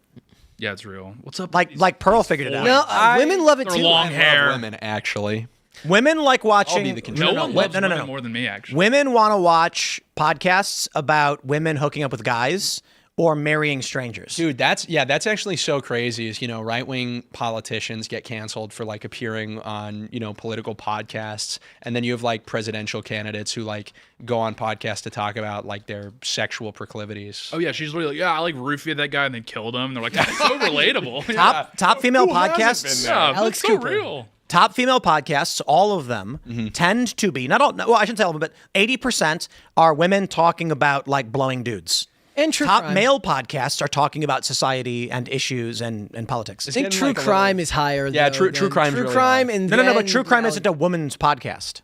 I think so. It's dominated No. by Hold on. I've never listened to a True crime is true crime with a large female audience. I'm saying women's podcasts Oh, you mean- are largely about Real. sex and stuff like that. And men's podcasts are about culture, politics, and like health and fitness. And so you take a look at a show like this, was largely a male audience. It's obviously a news and culture show. And we periodically talk about health, wellness, and sometimes entertainment. Women's shows are, so I was dating a guy. and I really want to come up with a counterexample because I don't want to just be based, but I can't think of one. Like, Yeah, I think literally you're not. I mean, just right. but that's drawing a like blank. it's not even necessarily just about the degeneracy of it. It's the fact that women are more interested Bro. in the interpersonal aspects of of the people they talk about. there are 12 different versions of Love is Blind. You know what that is? Yeah. We're like, I call it Married to Strangers. Yeah. My wife loves it. And there's other shows just like it. There's also Love on the Spectrum. That's so based. Shows Women just want to watch people in relationships. And that's their thing. That's why women it's listen to this It's like New podcast. Girl. It's like all of the sitcoms. Yeah. It's all very relationship. Well, the idea is the male power fantasy is being the hero who saves the day, saves the children, saves the woman you love, and the female power fantasy is romping about, doing whatever you want, causing a lot of trouble, but getting away with it in the end. Yeah, literally. I mean, that's why like as soon as we gave women the right to vote, they're like, how do I kill my kid? Can we get that legalized? It's like, Well, no, but in all seriousness, rom-coms are like the woman does something bad continually, causes problems for people, but everyone loves her, and in the end, she gets the guy. The movies that men like, it's the guy jumping out of a building and then throwing a dental floss around the handle of the window, swinging through the glass, and then rescuing the baby. Hypercompetence. It's the guy kissing the girl in the elevator and then like stomping a guy's head in the same literally. elevator. That's like every Jason Drive. Bourne movie ever. Yeah, Drive. Real. Drive. I actually Literally don't think me. that in men's action movies he does the kiss and then saves the day. The movie is usually like the woman is slipping and falling as a skyscraper's collapsing and he grabs her hand and saves her. Or better yet, Iron Man 3, missiles are launched into his home and they're all being he's falling down and Pepper's about to get hit, and so he throws his suit onto her to save her life, sacrificing himself in the process. Spider-Man being able to save the day and save the girl. Well, Spider-Man, when Green Goblin says, "What will it be, Spider-Man? Save your love or suffer the children?" and Spider-Man saves both the children and his life. That's what I'm saying. That's the ultimate power fantasy. And the reason why they canceled The Amazing Spider-Man with Andrew Garfield is because he didn't save the girl. She died. Yeah, and the guys were like, "Don't watch it." And there would have had to have been 60 characters in movie 3 if they wanted to outdo movie 2. And you're seeing this dichotomy in video games too, where like when I play a game, I like don't want to pick the mean dialogue option because I don't want to like defend this poor person. And then like you watch women play like Sims, and they're like literally like eugenic systems like going on there. They're like they're like literally committing. I do love the meme of like, it's there's a meme of like a crying cat, and it's like when I beat the game and now trying to do an evil playthrough, and you get the first option to be evil, and they're like, I can't do it. Yeah, no, dude, that's me in with Red Dead Redemption, man. Yeah, There's real something dude. So male about that game. I can't be mean, like it's because I don't want to hurt their feelings. And then women are playing and they're like measuring like cranial measurements on their Sims. That's hold because on. you've accepted the premise that it is an evil playthrough. They do not believe that what they're doing. But wait. I gotta say this. So like, I played Baldur's Gate a million times. It's really hard to be evil and to be mean and nasty. Like, I don't want to do it. I want to help people. But I was playing Police Simulator the other day, and it was really easy to be a racist cop. That would be it'd be kind of fun. Well, I literally That would be kind of fun. So, bro, there's a video game called Police Simulator, and the only thing I don't like about it is there's no free play. Oh yeah. But so like the first mission is you have to go give parking tickets. But instead of doing that, I just started arresting all of the non-white people. Let's go. and somehow I Racist cop simulator. Yeah, somehow I was just scoring crazy points. No, okay, I'm joking, but I will say something really crazy about the game. I was too. It is. Yeah, me too. It is fun. It is a fun game. It is kind of silly, but I gotta say this: you can stop people and frisk them. Ooh. And so I was not actually doing a racist playthrough. I was just joking, but I did notice in the game all the black people had illegal handguns. I'm not kidding. Okay. Like we have it upstairs. I swear to God. That's a fallacy, though. You It's walk up. over-policing. You walk up to a guy and he goes like, "Hey there, officer," and I go, hold on there a minute. I'm going to need to search you. And it's an illegal search, but I don't care because it's funny. And then he's got like dental floss on him or some stupid thing. And then I'm like, okay, you're free to go. Then like a black person's walking by, you frisk him, and it's like he's got a gun and no permit, and you arrest him because you're supposed to. There was one black woman sitting down reading a book, and I walk up to her. She had switchblades on her, and I'm like, "Why is the game doing this?"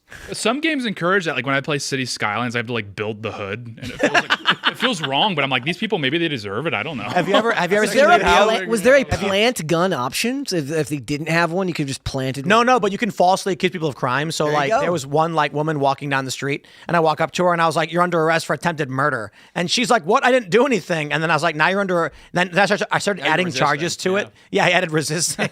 It's game's funny. It's crazy how it does that too, because then like I'll do that one thing where I literally like build Compton and City Skylines, but then I'll be playing like FIFA and like my player's leaving the club and he's a young guy, he's moving on, but I have an option to give him like a mean like dialogue option. I'm like, I don't want to get in this kid's head. He's got a bright future ahead of him. I'm like sitting here like I'm a real manager. Did you ever see the City Skylines? I'm like, yeah, we can just like blow this up. I think we should be fine. You see the video, the City Skylines video, where the guy was like, "I'm gonna just get rid of all government support, all welfare. You're on your own. it's all just pure capitalism, and then they all became extremely wealthy. There was no hood, there was no crime. There were ski resorts on every block. It's like even in LA. From the meme. He did a video where he's like, we're going to do all government support, and it was just ghetto destruction and crime. Oh, I turned into like Robert Moses. I start blasting highways through my city center. I'm like, screw these people, interrupting progress. Ever heard of eminent domain? Yeah, literally, that's what I'm doing. I'm just bulldozing like landmarks. You think you own that land? I love it. You leased it from the state. It's awesome. And then I build the hood, and then I do a noise ordinance just to like really get under their skin. Like, no more boom boxes. And you're gonna read silhouette correctly when I'm done with this. So I watched that movie. Good luck, don't. What is it? Good luck, have fun, don't die. And I don't recommend it because it's another movie with no ending, and I'm so sick of these movies. What is this trend, Brett, where they keep making movies that end in Act 2? So that's what it feels like most of the things I see these days. Yeah. Or it feels like Act 2 and 3 just blend together so much that it doesn't feel like there's anything there. I'm worried that that's what's going to happen in Mortal Kombat. The movie is actually really good, except for the fact it has no ending, which pissed me off. So I'm going to spoil it for you because I'm pissed off it has no ending. So someone recommended the other day that I go watch it. So I was like, okay, I'll give it a shot. It's about a guy from the future where AI is taken over and everyone's enslaved by choice. They're all glued to their phones in VR. And he warns everybody that if we don't stop the AI now, the future is going to be, cities are falling apart. There's just, everything's collapsed. And the few humans who remain are just staring at their phones until they die. Yeah. And it's a good general idea. There's this really funny scene where a guy breaks up with his girlfriend and he's like, I need to let you know that I'm transitioning. And she's like, what? And then he slides a brochure over and it's like, live in a pod. And he's going to go live in the pod. And so he can live in VR forever. And she's like, this is insane. You can't leave me for a video game. So I respect that. The only problem is the movie ends with him being like, I finally figured out how to defeat the AI, and the movie's over. And I'm like, so nothing happens. And then the time traveler guy says, oh, I can finally win. And then the movie stops. The theory that I have as to why movies are the way they are now, at least in the negative sense, is that back in the day, most movies and television were written by people that read books, and now you're watching movies that are made by people that watch movies. That's a good point. That's real. They didn't grow up reading or understanding, how to write something in a 3-act structure, and they're kind of confined by the limitations of what they want movies to be and the idea of how at the end, rather than what it should be, which is to be written a specific way, and then the director takes over. How does that explain no Act 3? What do you mean? How does that explain movies not having Act 3? It means like likely when they wrote that movie, they didn't have the plan of creating it in the same 3-act structure that you see now. But movies did have 3 acts. It could literally be as simple as just it was brought down to editing that they wanted to change it in case they wanted to do a sequel. What was another? I saw another movie. I'm getting really pissed off because all these movies have no Act 3. So it's like, for example, what do I mean by this? It'll be like, the evil shark man attacks Manhattan. You're like, oh, wow. You're like, let's watch the evil shark man. And then the movie starts with like a woman going and like trying to unlock her door. And then all of a sudden you see like a shadow behind her. She turns around. There's a giant shark guy and he bites her. And you're like, whoa, a shark monster. Then Act 1 is introducing the characters and they're talking about mysterious appearances. Then you get Act 2, they're confronting the giant shark man and you're like, oh man, I can't wait to take him down. But then Act 2 ends with the shark man running away and them going like, we got to stop him. And then it rolls credits. And I'm like, they need to make a sequel. Yeah. It goes back to what we were talking about at the beginning, about kind of the way that the entire society is just organized around the pursuit of these surrogate activities, the just generation of revenue without some kind of higher story or goal. You think about these old movies, right? Think about like, what is it? The one in Rome. It's the 2-part, or it's not 2-part, but it's like you have a big intermission in the middle. What am I thinking of? Troy? No, I'm drawing a blank. It's an old movie. A lot of these old movies too, they had like this long intermission and then they would continue. I feel like we had more of that, but it is now that there's a pursuit of. They can't make them that way anymore because the attention spans aren't there. Well, but my biggest complaint about the Batman was that it was 2 hours and 58 minutes and did not justify that runtime. I need the intermission because I punished the freestyle machine and I'm like, I need to that's use the bathroom. That's the thing though, is I feel like, there is not the attention span, but the movies have gotten longer. Gone are the days where we had the hour-and-a-half movie, 2-hour movie. No, The Irishman was like 4 hours. Working its way back. So I know. There was a period of time in the early 2020s when movies were always approaching 3 hours. Oppenheimer was like 3 hours the movie long. took forever. But now, like a lot of them have realized that, an hour, 50 minutes, 2 hours, get in, get out is better. First of all, one, because you can have more show times if a movie is shorter, which is like Batman vs. Superman was actually chopped to hell. Oh, he sucked. The point is it was chopped to hell from its original version because they wanted to be able Your to fit mom's more name is screens. Martha. My mom's name is Martha. Can we be friends? That's the plot of the movie. Just go watch Mask of the Phantasm instead, the animated. Way better. Yeah, but I think it is that, though. It's like everything now is structured to a goal. Like it's orienting you to a goal that really doesn't matter. And that's why for me, my level of analysis, I wanted to touch on this earlier. This kind of reminds me of it. People just need to start doing new things. And as much as I like the idea of having a society where people commit themselves to something and get really, really good at it, I think the answer to that nowadays is you start doing things that you've never done before and allow yourself the discomfort of not being good at it. People now do one thing, they get extremely good at it, they specialize in it, but the over-specialization is what's killing us. That's real. Also, I think that's a huge issue. Be uncomfortable in a new job and then have the experience of getting really good. If I don't immediately master the guitar, I'm just like, this is gay. And people don't like the idea of not feeling knowledgeable about something. The phone has done that to people. It's like now the idea is like growing up, if you didn't know the answer to a question, that was okay. Now you can actually be ridiculed because like you have the answer to literally every question in your pocket and you don't know the answer to this generic question that I have. So nobody wants to feel the discomfort of feeling like they don't know something. So they don't even want to try something new because it's just too long of a road. But the irony in that is that when you don't know something, you're actually at your peak. Yeah. When you don't know how to do something, when you're new in a job, you are going to, go the extra mile in all of the things you do know, and you will actually excel. Your learning speed is going to, be much quicker than it would be otherwise. You're going to perform so much better when you're uncomfortable, so much better when you don't know what you're doing than when you've been doing it for so long that you just start to cut the corners that you can cut. And that's what I think people need. They need those moments where they are not good at something and that compels them to be better. We're going to go to the Rumble Rants and Super Chats, so smash the like button, share the show with everyone you know. Before we do, guys, head over to boonieshq.com if you want to pick up our latest Full Throttle collection. So we got Richie Jackson, we got Cody Mack, we got Jason Ellis, and if you want to pick up the latest boards, there are 50 boards.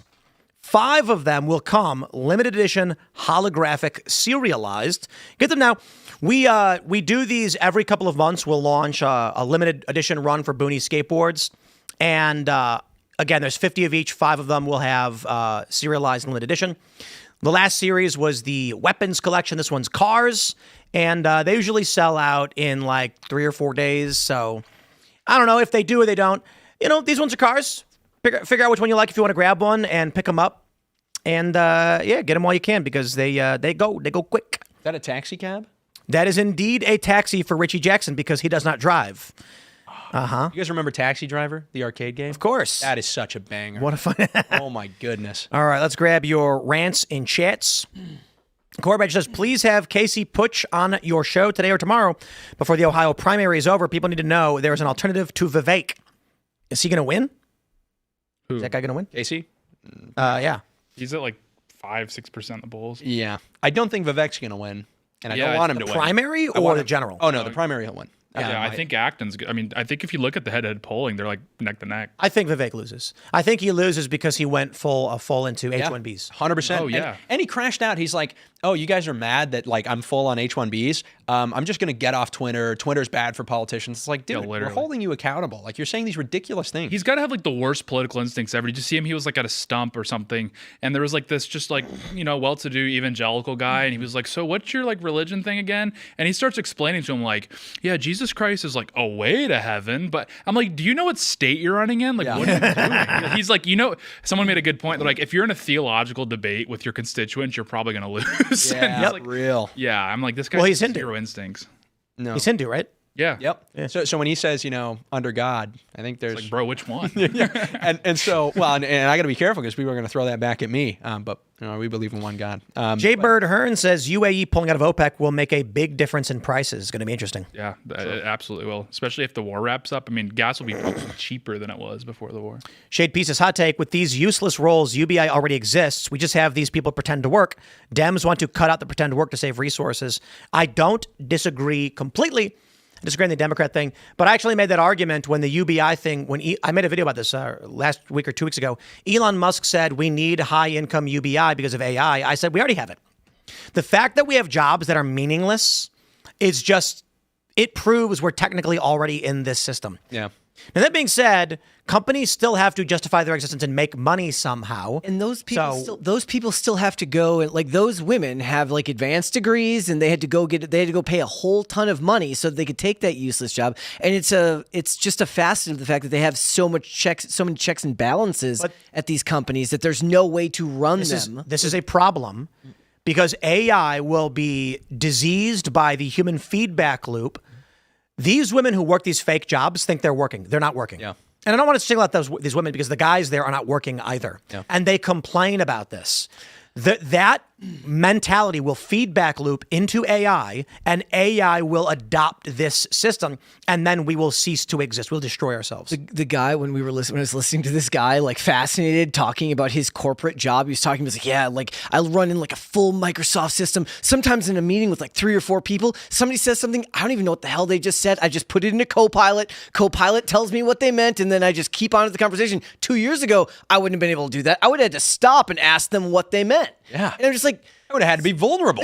I wanted to ask him, like, so what do you do? Well, like, what does that mean? Do you work for like a weapons manufacturer? Do you work for like a book publishing company? I have no idea. 14 years ago, I went to a seminar held by a guy from a company that was talking about the first automatically generated news articles.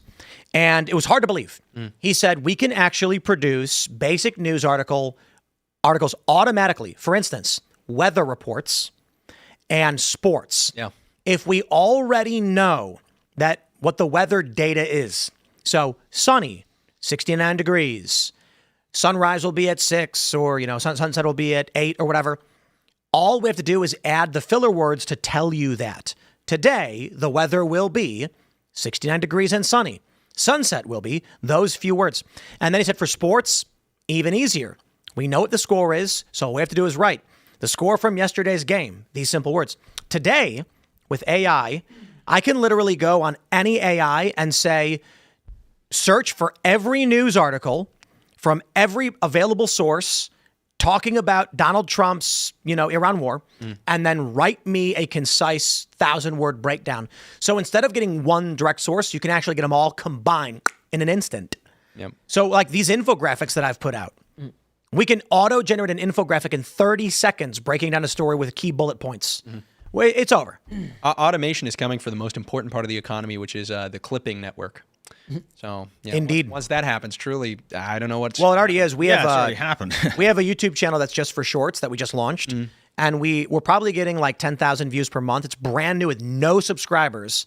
And it does 25 shorts per day. That's nuts. So it's all automated at this point. Yep. The poor clippers in India who are part of those clipping networks. It's over. Yeah, I went on ChatGPT and I was like, make me a picture of this. And then I thought about it. Wouldn't it be funny if it's really just like 10 Indian guys sitting there and we got a prompt, and they're like clicking away. Like, you had the glow. What if they found out later that all your AI generated images are just a dude who's really fast at doing it himself? Yeah. They did that. That was like a storyline, and like they had an AI image in The Devil Wears Prada 2, and because Hollywood is radicalized anti-AI, they had a real person make a fake AI image and then bragged about how they hired a real person to make the fake AI image. Wasn't it Amazon where they had that, like the Amazon Go stores, but it was actually so much people in India like watching on the cameras. Like, we picked up the chicken. Yep. Oh yeah. There was a company that said we'll use AI to build an app for you, but it was 500 Indian guys. No joke. Oh my goodness. All right, Token Maga says, here's your answer, Tim. Christian kids go to secular public schools and become gay commies. That's why they're degenerate. Indeed. Why are Christian parents sending their kids to these schools? I'm not doing it with my kid. I get so split on this. It's like I think that's true, but I also have to account for my own existence. Like I went to public schools, I made it out. Truly, am I extraordinary, or is it just totally over? I don't know what that word means, dude. Yeah, my bad. Yeah, you good. My bad, Ern. Can you translate that into Philly? All right. Stocious Praymore says, pay more attention, Tim. The ending is dude's young mom anti-Wi-Fi disease being spread with a rat plague. Yes, except that would have been Act 3 and it didn't happen. Spoiler, the dude, the movie's about to end. You're like, did they win? He goes back in time and he goes, no, we didn't win. Then he walks up to the woman and he goes, I have an idea to give him what you got. Then the movie ends. And I'm like, so they don't defeat the AI? It's just Act 2? That's it? There's no crescendo. Talk about trash. I'm sick of these movies, man. Well, you just saved me a couple of hours, so I'm grateful. The movie it's really fun for a while, but when they just cut you off at the end with no ending, I want to punch my TV. Because like they're wasting your time. I came for a story. You did not give me one. How about this? I'll write the ending for you so that everyone can feel some satisfaction. He says, we're going to give everybody whatever infection you've... They don't even mention it's an infection, by the way. The chick gets nosebleeds when people turn their phones on. And then you're like, okay. And so after this, he takes a vial of her blood and then he injects himself with it. And then it causes blood clotting disorder because he's got the wrong blood type. And then he dies. Movie's over. Congratulations. There's your ending. We're done. Yeah. Roll credits. All right. What is this? Asa Ventura. Man, as a developer, I don't agree much with American protectionism in the field, with some exceptions. The best developers that I've worked with are Brazilians, Indians, Viets in most cases. And of course, we are way cheaper. Yeah, well, American companies like hiring Ukrainians because you can pay a Ukrainian developer like 50, 60K a year, and they live like kings in Ukraine. These days, they probably fled. But before the war broke out, I went to a restaurant when I was there, and I was like at a sushi restaurant, and I was like, these prices are comparable to American prices. I was like, who can afford to eat here? The average salary for Ukrainian was $400 a month. They're not going and dropping $60 on a sushi dinner. Yeah. The average condo was $300,000. I'm like, who can afford this? My friend said the oligarchs own all the buildings. So they only sell between each other, basically. Almost no one can buy, but international interests who can afford it will buy. And I was like, really? And then she was explaining to me that the Ukrainians that are wealthy get $100K a year as software developers for U.S. firms, and they live like kings, and they can afford to buy these condos. Yeah, I think with this whole economic issue, I do think automation inevitably offsets a lot of that. I mean, a lot of these jobs, like the clipping we were just talking about, but other software jobs as well, other tech jobs, they're disappearing through automation. And eventually, the argument of hiring cheaper, if that is your, kind of operative values, how cheap you can get the labor, a machine doing it for you is way cheaper. And then we're back stuck in the same issue of, okay, well, people don't have jobs. How do we give them meaning? And this is, where Yang was really one of the only guys thinking about it at the time in 2020, was it? Andrew Yang. And dude, talk about anybody who could have defected to the right wing. Andrew Yang could have done the Tulsi Gabbard thing. He could have pulled it off. Yeah, he missed the vote. We got Mike says, happy Star Wars Day. Just saw Maul season finally, and it was epic. It felt like Star Wars. I just want to point out that May the 4th be with you is literally a corruption of May the Lord be with you. That was the intention behind it. Literally, the intention behind it was to say that. I also want to stress that the problem Star Wars had is that it was an IP made in a limited fashion. The universe was expanded. But you see, with Marvel characters, they keep these arcs going, and they expand the characters and create alternate universes. For Star Wars, the characters had their life. They want to monetize singular characters, but that means the universe can't go anywhere. Han Solo had his adventure, so how do you make more Han Solo? So they made that garbage Solo film. This is the problem Star Wars had, and then the story becomes convoluted trash. And that's what it is. Star Wars is garbage. It's pure garbage. They only ever made 3 movies. Nothing else ever happened. Thank you and have a good day. Also, this whole May 4th be with or whatever, it's all a corruption. I remember when I was in preschool, May 4th was National Orange Juice Day. Look it up, and it's a thing. It's like a thing. Other kids had the same sort of thing, and it was a day where was that like a competing celebration. I want you to know that. Bernays made orange juice, right? Bernays? Yeah. The marketing guy? Oh, I don't know. Because what happened was there was our celebration. There was a surplus of oranges, which meant that all the farmers were going to be competing and the prices were going to drop. So they went to him and they said, how do we sell the oranges? What can we do? And he said, here's the pitch. If an orange is healthy, 5 oranges all at once is 5 times as healthy. So take the juice and you can drink it. And it's one of the most disgusting and unhealthy things a human being could possibly drink. There's more sugar in orange juice than a can of soda pop. Oh, of course, yeah. Yep. Yeah, it's bad for you. Good. Yeah. And I actually think orange juice is disgusting. What? Yeah, so you do know. You're brushing your teeth with Hold on. No one's talking about fresh squeezed orange juice, but you could just eat an orange, which is delicious. We're talking about that store-bought garbage where the flavor has been stripped from it, and they try to add oils back to it because the flavor dies when they ship it. Yeah. That's true. That's true. Yeah, gross. The fresh. You ever squeezed notice little pulp? Oh, When you go to a breakfast place, oh my goodness. you go to a place where they have the machine, Yeah. and it's sweet. Yes. It's very sweet and delicious. And you buy from the store, it's bitter. Yep. Because it's trash. Well, and even sometimes, you'll know it's real when it isn't excessively sweet. You can tell, oh, these oranges, yeah, these are not real. Like, yeah, these are real. And oranges. this is the type of conversation we should be having on National Orange Juice Day, but instead it's been corrupted with this Reddit garbage, and I'm So sick true. of it. Yeah, the Reddit stuff. Unbelievable. What, like talking about things of no consequence? I know, unbelievable. Never would do that ever. All right. William says indivisible Democrats have been pushing their voters to switch registration for months before the deadline in Idaho, spending hundreds of thousands in our state level races to keep the illegal immigrants and change the state. Yep.